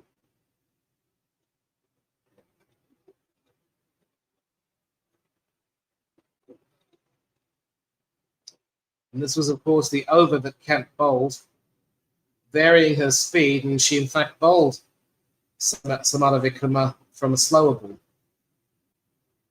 Second delivery. And it's played, but it's hoiked up in the air. And once again, Danny White-Hodge drops it.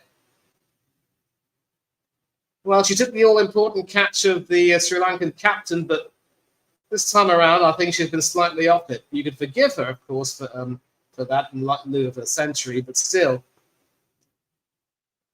running all the way back, should have taken ownership of that, must be said. Just allowed it to slip through her hands. And they ran a couple. Avisha Dilhari getting well, she doesn't make the most of her life. She hoiks that all the way straight to deep square leg, and that is a wicket.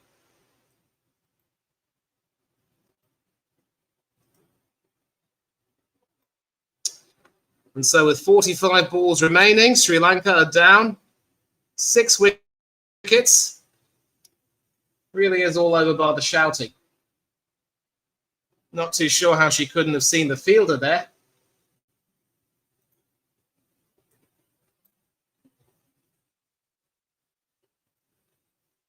And so Danny White-Hodges' blushes have been spared big time. 92 for 6. Kavisha Dilhari for a well-played 19 off 15. It won't be long now. It won't be long now.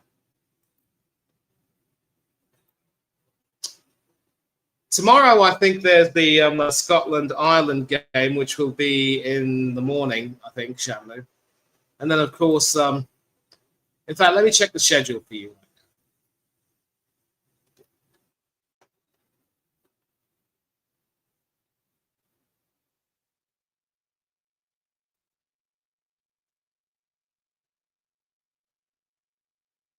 Yeah, the new batswoman in, I should say, is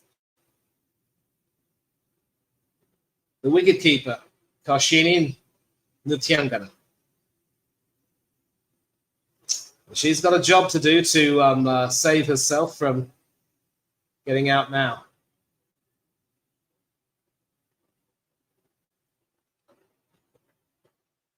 And was she bowled? Oh, it's all going completely wrong here for Sri Lanka, it has to be said. That's 2 wickets and 3 balls now for Freya Kemp, and it really is all over bar the shout.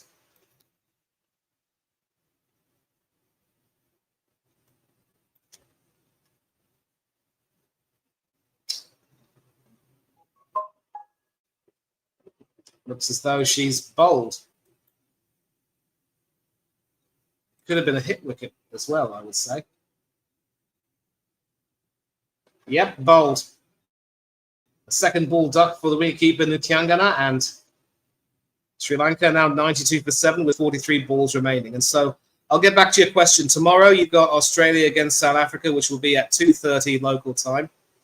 And then West Indies against New Zealand at 6:30 local time. Before that, of course, it'll be Scotland against Ireland at 10:30 in the morning. So I hope that answers your question, Jan. Yeah, Scotland against Ireland, Australia against South Africa, which I believe both you and Hannah are going to cover. And then, of course, West Indies against New Zealand. And now the left-arm spinner, Sugantika Kumari Dasanayake. I think that might be her full name.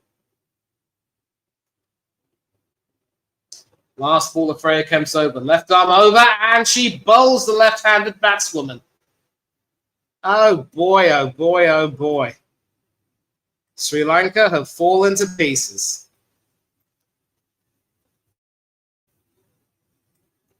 End of the over. 7 overs remaining. 8 wickets down. 128 more to get. It goes off her leg pad, off her pad and goes onto the stumps.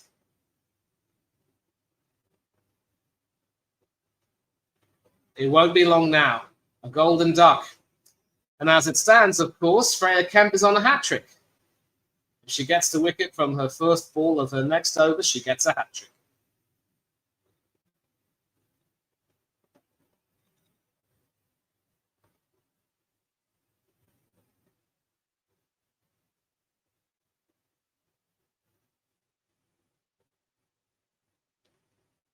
Well, Kemp's had a very fun day.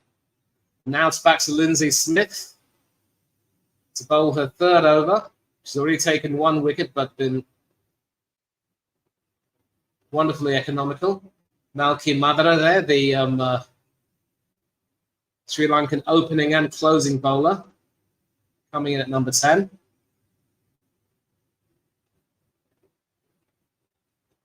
I mean, this has literally been, you know, an absolute schooling. Really. Left arm around the wicket to the right-handed Lakshya Silva.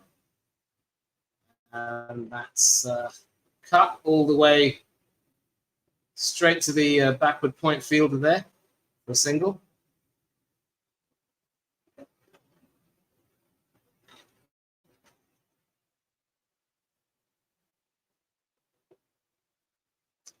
Three wickets in that Freya camp over. Candidate for player of the match, maybe. And another single, this time from the new batswoman Malki Madara. Played all the way down to backward point.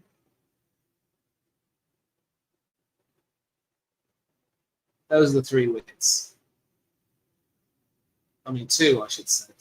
Seen on the television. And that is sort of edged or sort of played in a way beyond the fielder, going to third man. They should get two at least. And that takes them to 96 for 8. So I think at least they'll be hoping to get 100. Charlotte Edwards looking very pleased indeed.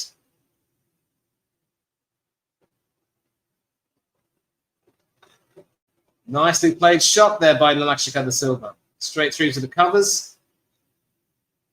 Almost on its way to the boundary, but that is well fielded. And another 2 runs. Almost, I should say. It's getting to this point now where it's starting to get a little bit boring in a way. Yes, all 3 games, of course. Yeah, I'd like to do Scotland against Ireland, definitely.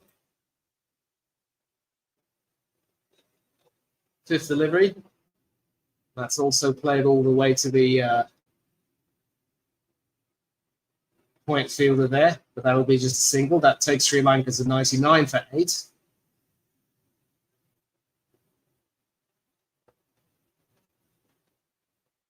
Seven and over is actually really good if you're playing ODI cricket or Test cricket, but not for T20 cricket. The last ball is sort of played back to the bowler, and 7 runs coming off that over. Sri Lanka 99 for 8.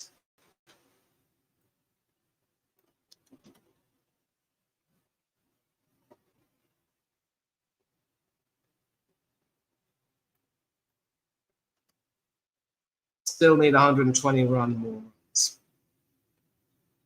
121 more runs. Oh.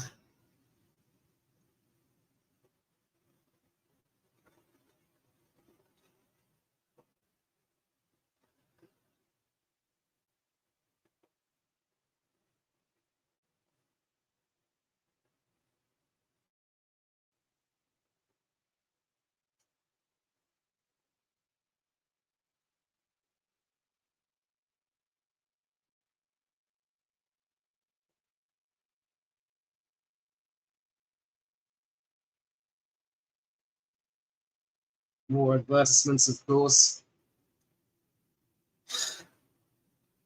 I really am going to have to check my modem soon, but for now, though, it's still flashing a little bit. I hate it when it happens, really.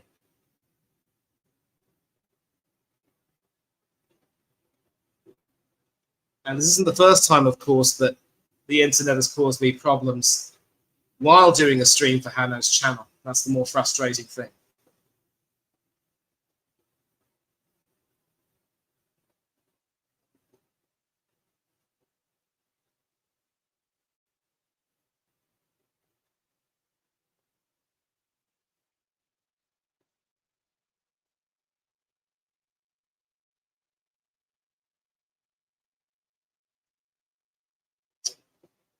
Let's check what's happening in the football. Have they resumed play?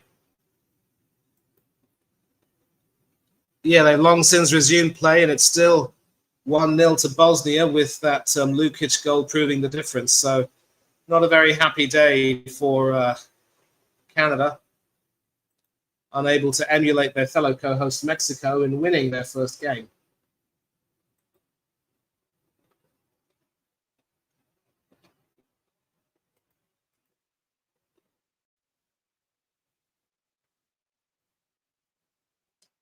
So back to the cricket.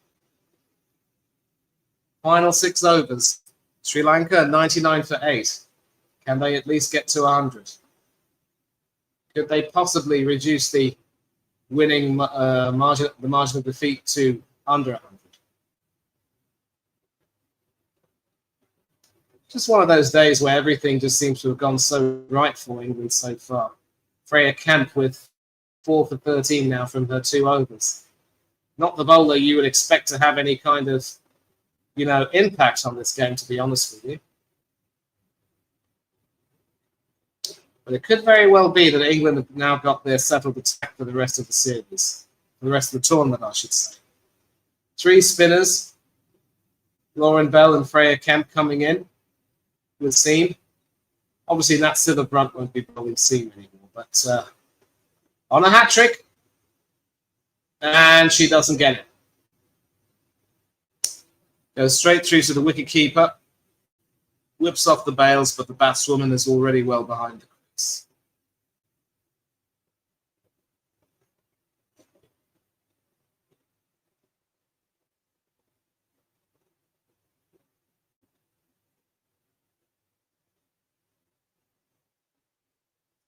Second delivery, left arm over the wicket to the right-handed batswoman. And Lakshika Silva tries to tap that into the mid-wicket area, but the bowler says, no, you're not getting any runs from me. Now, Kemp, along with Bell, has bowled the most dot balls this innings.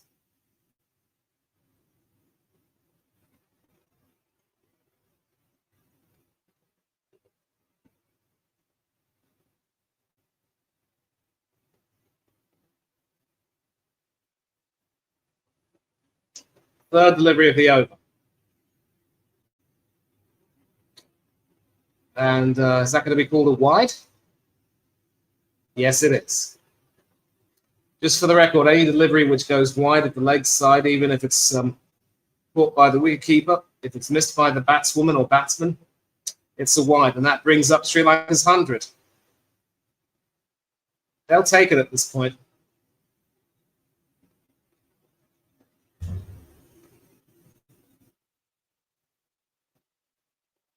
Very expansive shot there, and that evades the fielders.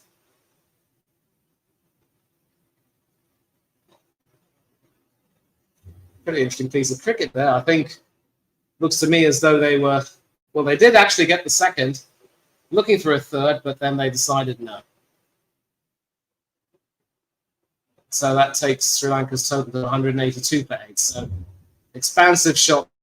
They're played all the way behind the third man region. And actually, they ended up getting the second, actually. They didn't go for the third. And that shot is, of course, played all the way to the square leg fielder. That'll be just a single.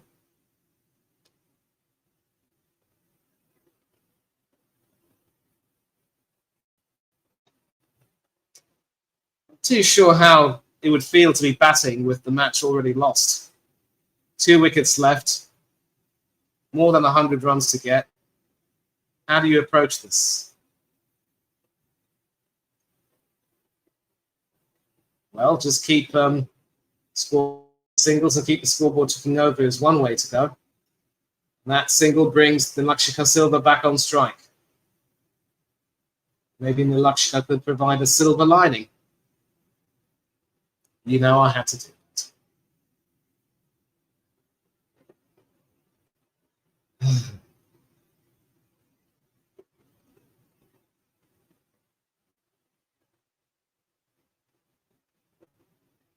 And that is played all the way to square leg or square leg for a single. And at the end of the over, Sri Lanka 105 for 8. Exactly 7 and over.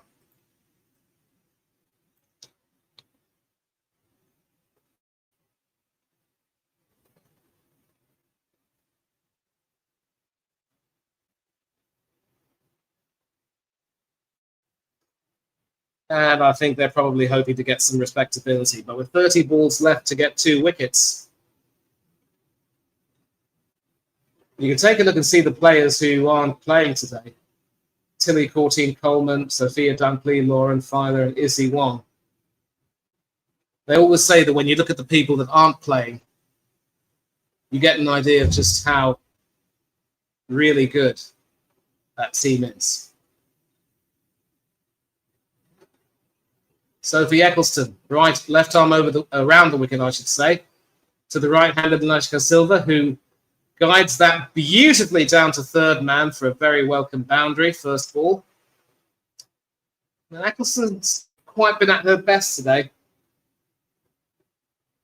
Obviously had a little bit of controversy around the Ashes concerning her fitness. And that is very nicely played there by Anushka Silva, who moves on to 20 off 19.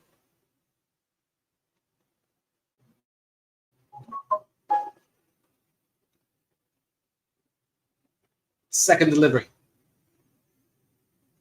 And attempting to hoik that all the way down to fine leg, but Lauren Bell, the fielder there, that says, nope, not today.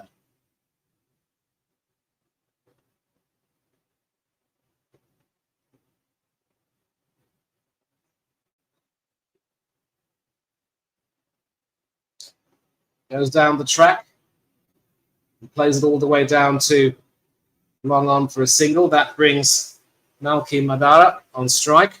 Sri Lanka now 110 for 8. Halfway through to their target, but they're not getting there. If they do get to 120, it'll feel like maybe a win of sorts. Nice delivery. Sharp turn away from the batswoman. Straight to the wicketkeeper. Beaten all ends up. But no wicket. 2 balls to go. Will Eccleston have some better luck? If Eccleston doesn't really do very well, she could end up having her place in the team taken by young Tilly Courtine-Coleman. Fine delivery. That's the arm ball there, which doesn't really turn, but sort of goes on straight. Drifts a little bit towards the leg.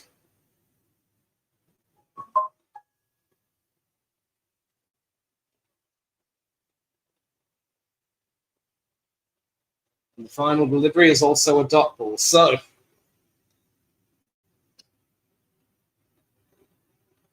played to point, and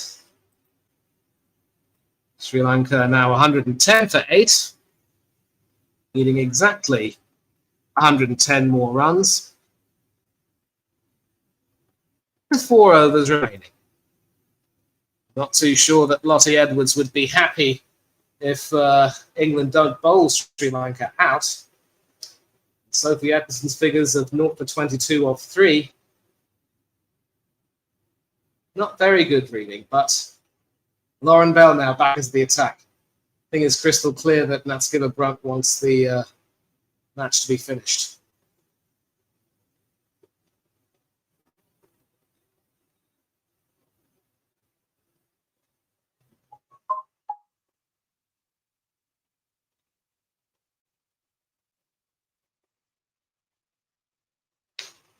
Right arm over the wicket to the right-hander. And the Lakshika half comes down the wicket, but then half plays that back. And here is, of course, my host with the most, Hanno Trollope. Hello to you, boy. You just joined at about the right time. The last rites are being read, so to speak. Yeah, no, thanks for having me. Yeah, just too easy for England. Very dominant in the end. This is basically just the formulations happening, really. Formalities, you would say. So Sri Lanka move on to Nelson, 111 for 8. And, you know, a lot of talk was basically about how the Sri Lankan captain, Chamaya Patu, won the toss and elected to field, which seemed like the right decision at the time. But, you know, if you watch that innings, I think Sri Lanka just frittered away whatever advantages they could have had. Yeah. No, just a great innings by Danny White Hodge. and fairly dull England team as well. Really. So, that shot is now played by Malky all the way down to fine leg, and they think of going for a second, but decide against it. So the struggle now is to try to reduce the margin of defeat to below 100 runs. At least they're trying to aim for that. But, even there, the partnerships just were existent. I mean, 2 partnerships of 20 odd, and that's really as good as it got. Yeah. Ooh, smashed back at the bowler, a sharp chance. And Sophie Eccleston prevents that from going for a boundary.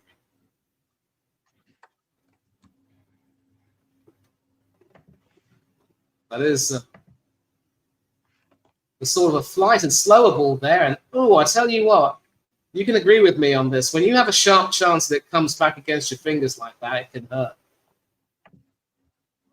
Yeah, hurts like billiard. Absolute Aina, as you would say in Afrikaans. E-I-N-A. Yeah. Yeah. Played for a single there to the point region, and so Sri Lanka seem to be happy to just keep the scoreboard ticking, score whatever they can. As I said, though, I think both Natskiva Brunt and Charlotte Edwards want this match to be properly over. Certainly wouldn't want to see Sri Lanka bat out their 20 overs.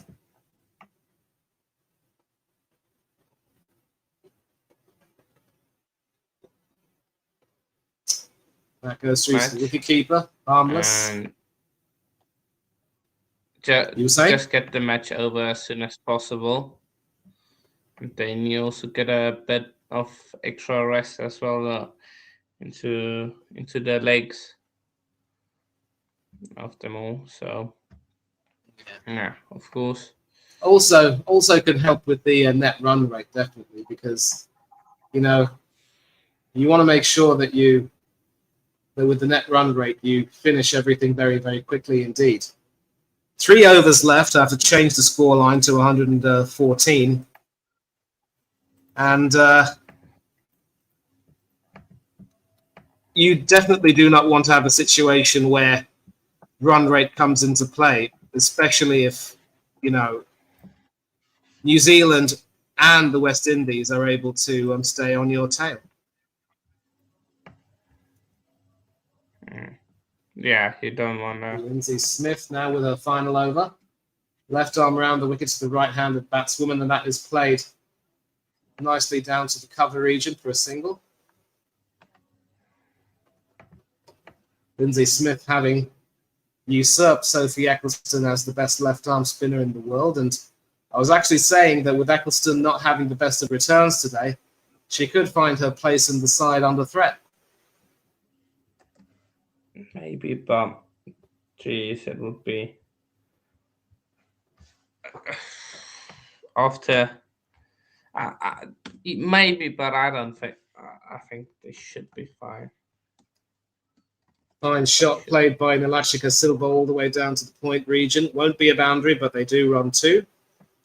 Sri Lanka 117 for 8. 3 runs away from that psychological milestone. And she comes down the track and smacks it all the way over long on for 6. Alice Capsey very nearly getting it, but it just sailed over. What a shot. Hannah? Great shot. Yeah, you were better ahead of me there, but fantastic shot by Nilashika. Nilashika Silva. I got you there. Yeah. I got the Indian and Sri Lankan names just for you. Nilashika. And just pitch a bit too full by Smith. And she saw the opportunity and whacked at it. Yeah, but you also want to come down the track to the left arm spinner. You don't want to stay rooted at your crease and try and sweep. So that's always the best shot to play. Full delivery, left arm round the wicket. And doesn't get much headway there. But with that shot, Nalachika ends up becoming the top scorer for Sri Lanka, going above Samala Vikrama's 29. And they also reduced the margin of defeat to under 100. And this time she walks down the track, plays it over to the cover region there for a single, deep cover for a single.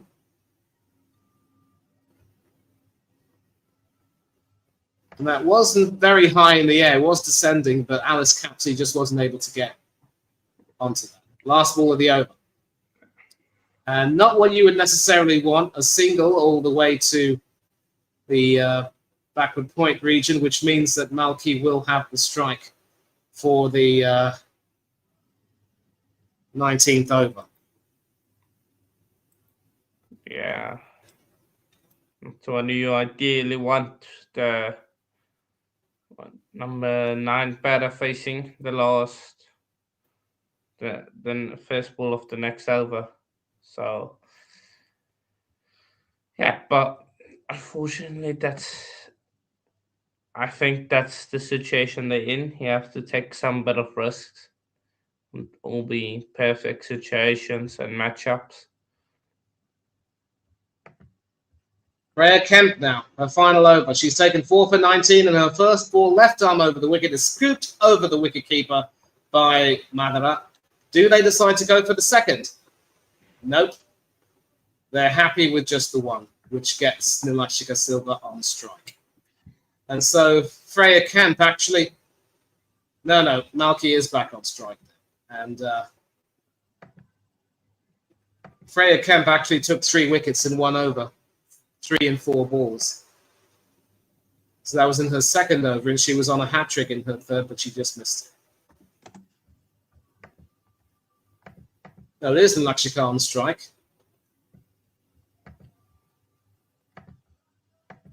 She doesn't get the ball away. So, in fact, they actually ran for 1 on the first ball, and they just run for a single on the second. It's not been easy to keep track of what's going on. The television scoreboard hasn't really helped matters either. Yeah. Ball delivery is left. Freya Kemp wants a 5-putt. And it's a dot ball. What so you're also... Yeah, go ahead. Of the whole competition as a whole. With how it's been presented on TV and stuff like that. You mean this this championship? Yeah, like the scoreboard and how the competitors and all that. Yeah, listen. The worst part is I've had my telly on mute, so I haven't been able to hear what they could really say. But you were actually asking a question I was about to say about England's lack of seamers. I think with the 3 spinners coming in, you know, Charlie Dean, Lindsay Smith, and either Eccleston or Courtine Coleman, they do have Lauren Bell, who obviously opens the innings, and now Freya Kemp has emerged as a good option. It could very well be that Danny Gibson provides a little bit more medium pace, but Nat Skipper-Brunt won't be bowling. So there you have your 3 seamers and your 3 spinners. But with 2 of them being more or less all-rounders, 2 of the seamers being all-rounders, it's not necessarily a very strong seam attack. Lauren Filer is, of course, in the squad, but she's on the bench. I don't know if she'll come in. Issy Wong's also another good seam bowler. And that's final ball is played all the way down. And, you know, they opt not to go for the singles. So I think as it stands now, they are 127 for 8 with 6 balls remaining. Yeah. Still need 93. And yeah. Now it looks as though they're just.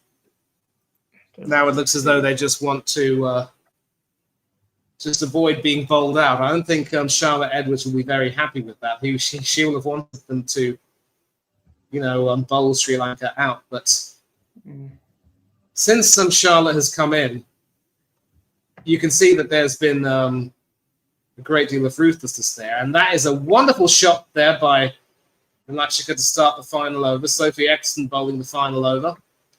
And that's smacked all the way to the deep mid-wicket boundary for 4. Too late for her to get a half century, I would imagine. But they're dancing down the track, getting to the pitch of the ball. Well, And there was no way anything was going to get.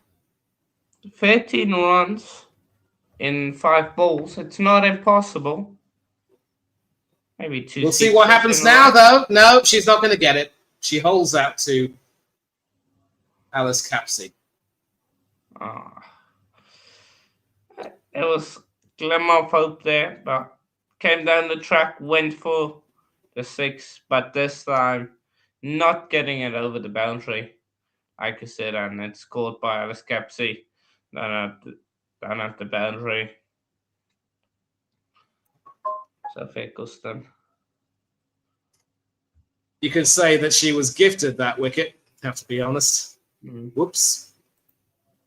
Yeah.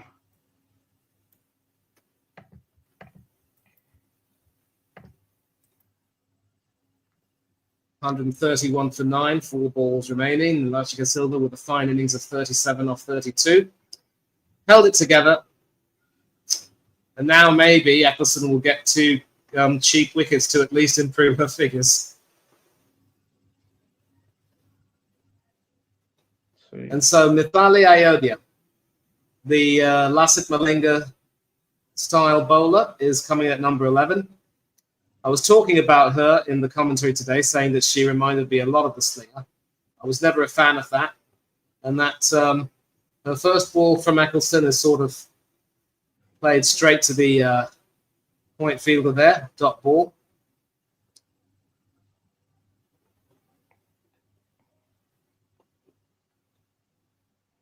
She misses that, but there's no stumping.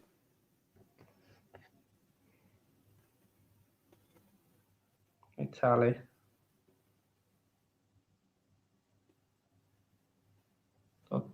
Yeah, the scoreboard is a bit behind. I see like updating it all. Yeah.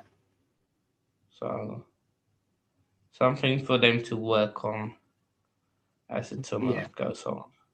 They've got to do better, really. So now 2 balls left. Really is all over bar the shouting, but there is a single. Now, actually, last ball.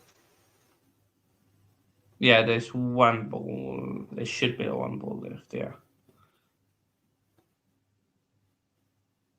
Well, they were. Yeah. I think they're going to aim for an edge. They're aiming for an edge to the wicketkeeper, and they've sent it for a review. So they obviously want to see Sri Lanka bowled out. But, you know, it really is all over, I think. Yeah. Oh, well, it is all over. It is the last ball, so it's just about Sri Lanka bowled out, and Sophia Eccleston get 2 wickets, so it's a just singular wicket. I think they're looking for an edge. We'll have to see if there is an edge there. If there is an edge, then she could be gone. And it looks like she could be gone. Yeah, definitely an edge. I think. Not that it really matters. I think it does matter for like, yeah, definitely edge. Edge shown, ultra edge shows it. It's Sophie Eccleston gets her 2nd wicket of the day. And it is Sri Lanka that scored for 132. And England won by 87 runs. Comprehensive performance in the end, it has to be said. And I think it's fair to say that the Sri Lankan tailenders felt guilty. They sort of gifted Eccleston those 2 wickets, it has to be said. Yeah. And of course, Freya Kemp, another star performer with 4 wickets, but the player of the match has got to be Danny White-Hodge for that brilliant century. A partnership of 135 for the first wicket with Amy Jones, who contributed 53, I should say. And from there, England were just, dominant. Yeah, just too dominant. fully agree. Just too dominant England, but it shows just just a talent and a quality from England, um, to not even need your likes of Alice Caps here and Knight, Freya Kemp, etc. Just the top three to handle the business, and that's what you kind of want in in these type of in the easier games. You want just finish off, so because they get confidence, they build some confidence for themselves. So no, positive stuff for England, and one of the reasons why I said they would win the tournament. Yeah, well, here's the thing, though. It has to be said, if you take a look at the batting lineup, the batting was just poor. Apart from Lachika Silva and Hajita Samaravikrama, no other batswoman got to 20, and there were some poor shots played. England's bowlers, apart from Danny Gibson, were very economical. Lindsay Smith was outstanding, but then got picked apart later. Sophie Eccleston struggled a bit, but then came back. Freya Kemp, outstanding. 4 wickets for 13 at an economy rate of 5.25. I think her change of pace also really put the brakes on, Sri Lanka's innings, and she got the important wicket of Samana Vikrama, who was looking very, very dangerous, it has to be said. But again, as good as England were, Sri Lanka were just poor. They weren't at the races. They never really provided much opposition. And even if we can safely assume that England should qualify from this group, it's not going to be easy, because New Zealand and the West Indies will be determined to, really go at them and go after them. But definitely. But so obvious. You go ahead. It will be interesting to see how England go in the next game. Of course, we're playing Ireland. Maybe rest a few of the big names, now that you have got this comprehensive victory. Of course, all depending what happens in that West Indies game. Maybe going with the French players.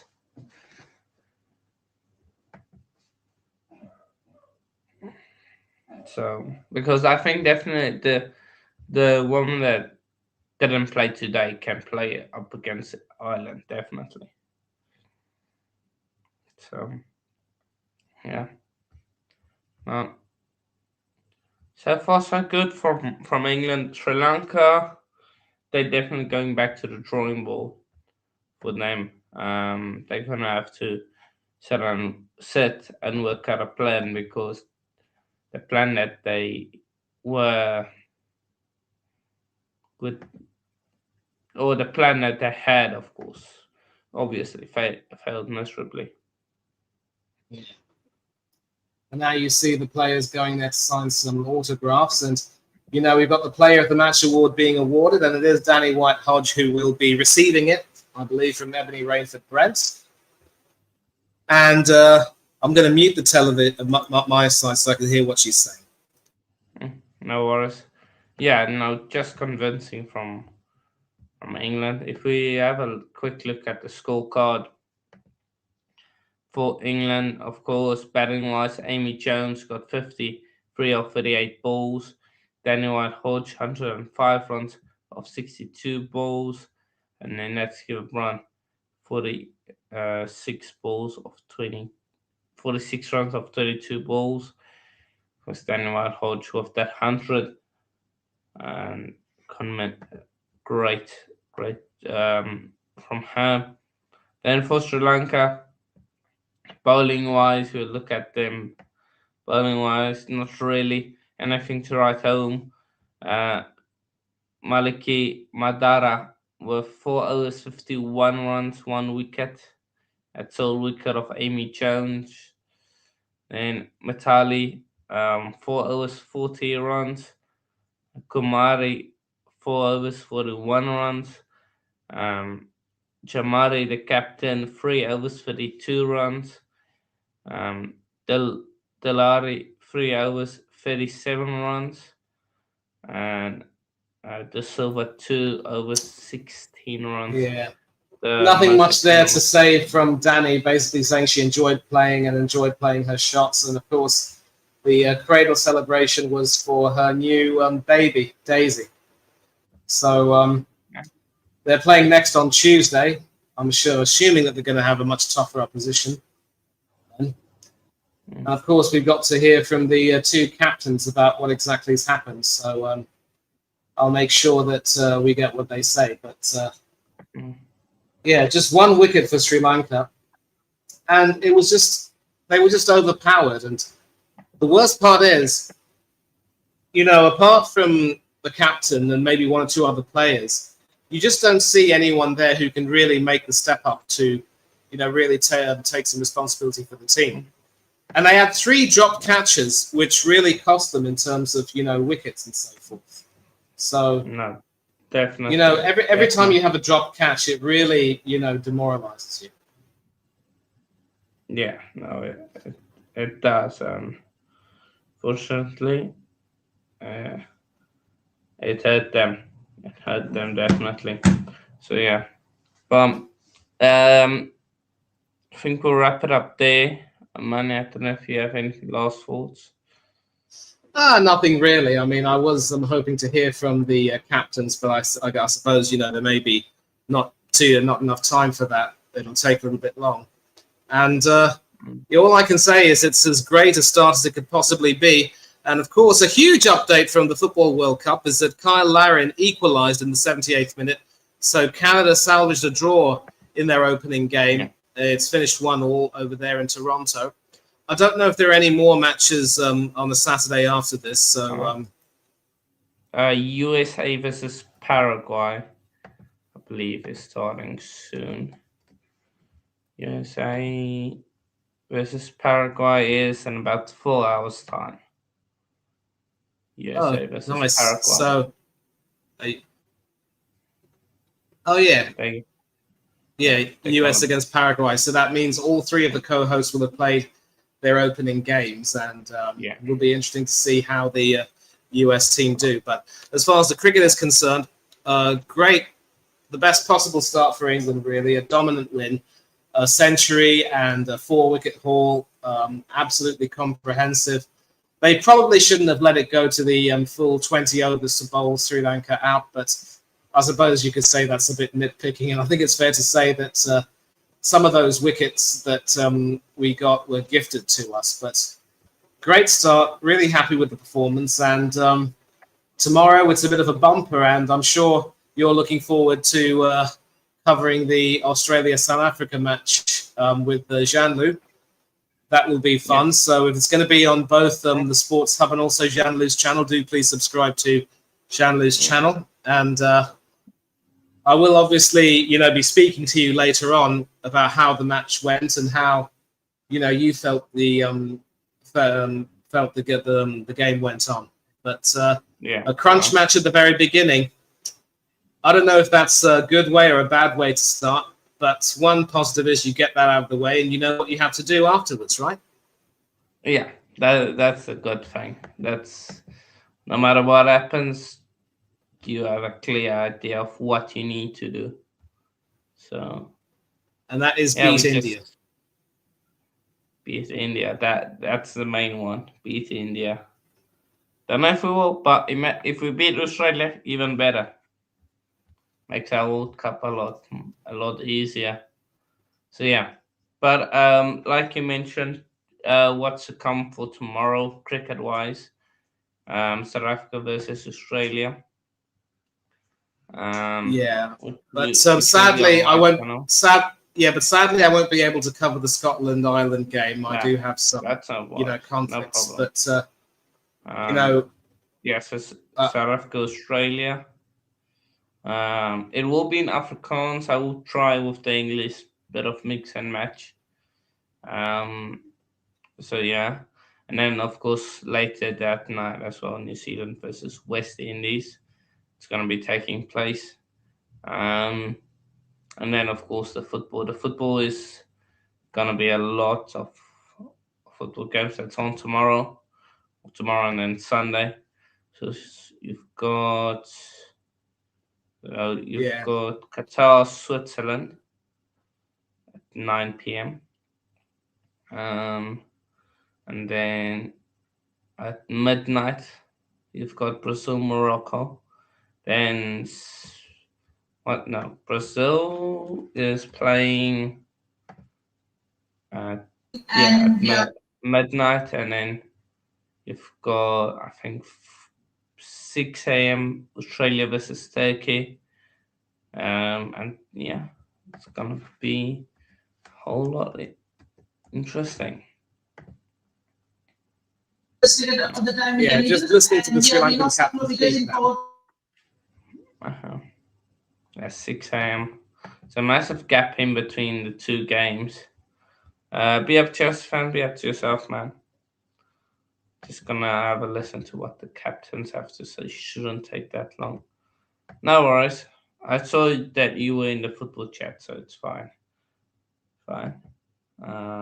Manny was here most of the time, so I was on a kind of off night. Tomorrow's gonna be right. So the Sri Lankan captain basically saying that they were below par today and had to improve quickly. Nothing much else. Be fearless. And now we've got Nats Giverbrunt. Okay. Yeah, no worries, Chefs fan. England did win massively, so I think that's a positive to take. I think England might do really well with the rest of the group stage games. The only big one being probably West Indies and New Zealand games to come, but that's later on in the tournament. That's like the last two games of the group stages. Then they will know what they will need to do. So yeah,